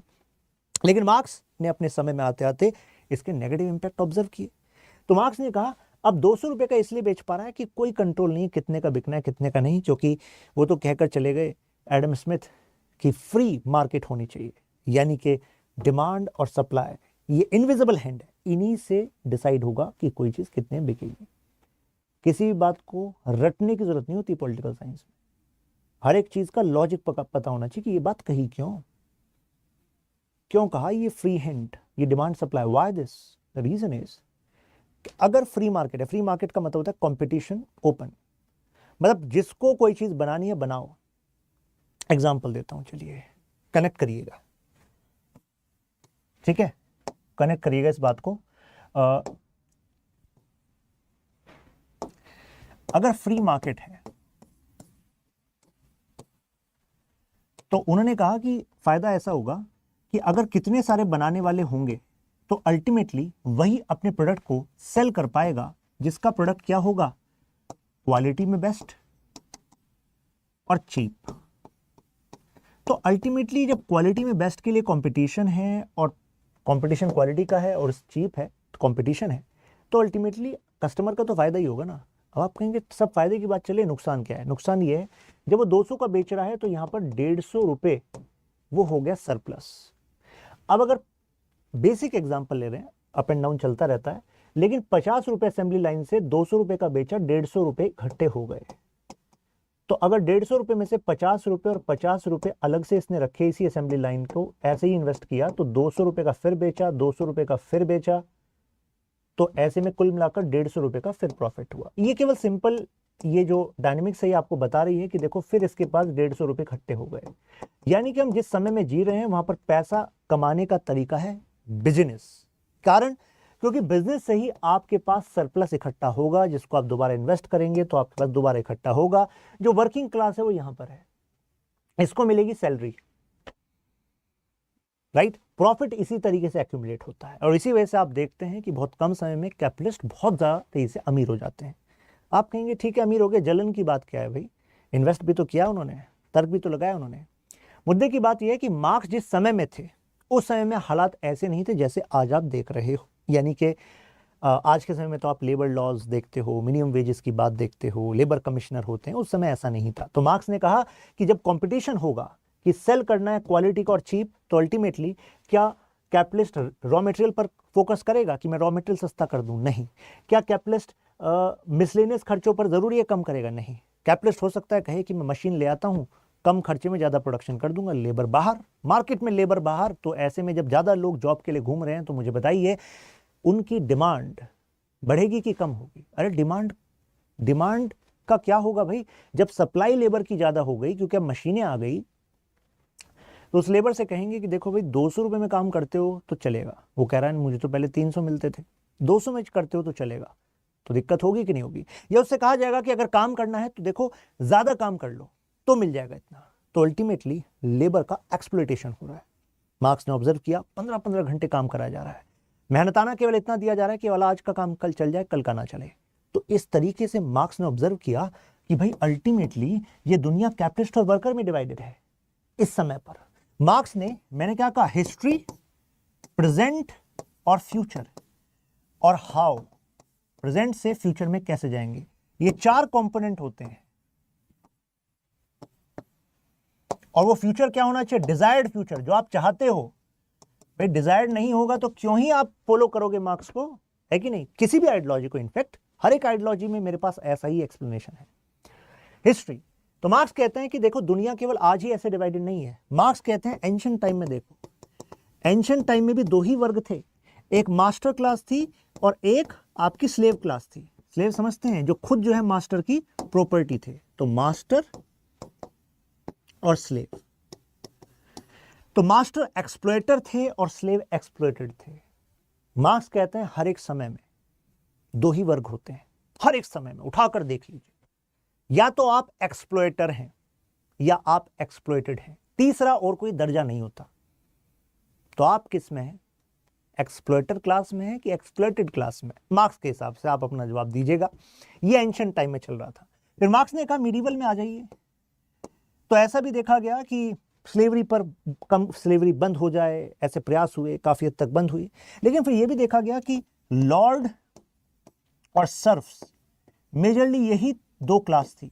Lord जिनके अंडर बड़ी बड़ी जमीनें थी, सर्फ्स जो उस पर काम कर रहे थे, जो केवल अपना कुछ खर्चा पानी जो खेती में काम करते थे तो उनको मिल जाता था। लेकिन प्रॉफिट शेयर जो है एग्रीकल्चर से, वो तो मेजर सब लॉर्ड की ही ओनरशिप में था। तो ये लॉर्ड एक्सप्लॉयटर्स थे और सर्फ जो थे वो एक्सप्लॉयटेड थे। तो 2 ही वर्ग थे, तीसरा कोई वर्ग नहीं मार्क्स के अनुसार। मॉडर्न टाइम में आए तो मॉडर्न टाइम में ये है।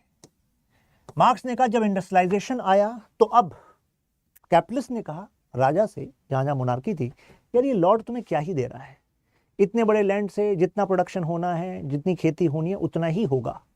लेकिन अब समय था इंडस्ट्रीज का, मशीन्स का। अब पता लगा मशीन किसी ने लगाई तो उसने कुछ ऐसा प्रोडक्ट बनाया जिसकी इतनी हाई डिमांड है, जिससे इतना अच्छा प्राइस मिल रहा है।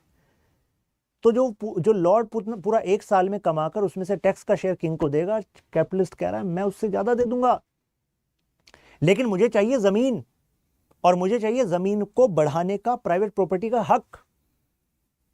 तो मोनार्की जहां थी, मोनार्की ने कहा तथास्तु, मिल गया तुम्हें, टेंशन क्यों ले रहे हो, क्योंकि तुम इससे ज्यादा प्रॉफिट कमा के दे सकते हो, टैक्स मुझे दे सकते हो, अच्छा है हमारा वेल्थ जनरेट होगा। तो इसके बाद नई एज आई जिसको हमने कैपिटलिज्म कहा। यहां पर स्टेट का रोल आपने क्या देखा, स्टेट बैकफुट पे, करो तुम्हें जो करना है, जमीन तुम्हारी, जो तुम्हें खरीदनी है एक्सपेंड कर सकते हो, प्रॉफिट शेयर तुम रखो, एक्सपेंड कर सकते हो। तो कैपिटलिज्म बढ़ने लग गया। तो कहा गया अब 2 वर्ग थे, कैपिटलिस्ट एंड वर्कर। कैपिटलिस्ट एक्सप्लॉयटर और वर्कर्स एक्सप्लॉयटेड। अगेन 2 वर्ग, 2 ही वर्ग हो सकते हैं। तो यानी कि हिस्ट्री बता दी कि नहीं बता दी, प्रेजेंट बता दिया कि नहीं बता दिया, बता दिया। अब फ्यूचर, अब इनसे कहा मार्क्स ने कि वर्कर्स अल्टीमेटली पता है क्या होगा। वर्कर्स ने पूछा क्या होगा, मार्क्स ने कहा तुम्हारा इमेंसिपेशन होगा, यानी कि तुम अब इस हिस्ट्री में जो भी होता आया है उसको बदल कर रख दोगे, इसके आगे कोई शोषण नहीं होगा।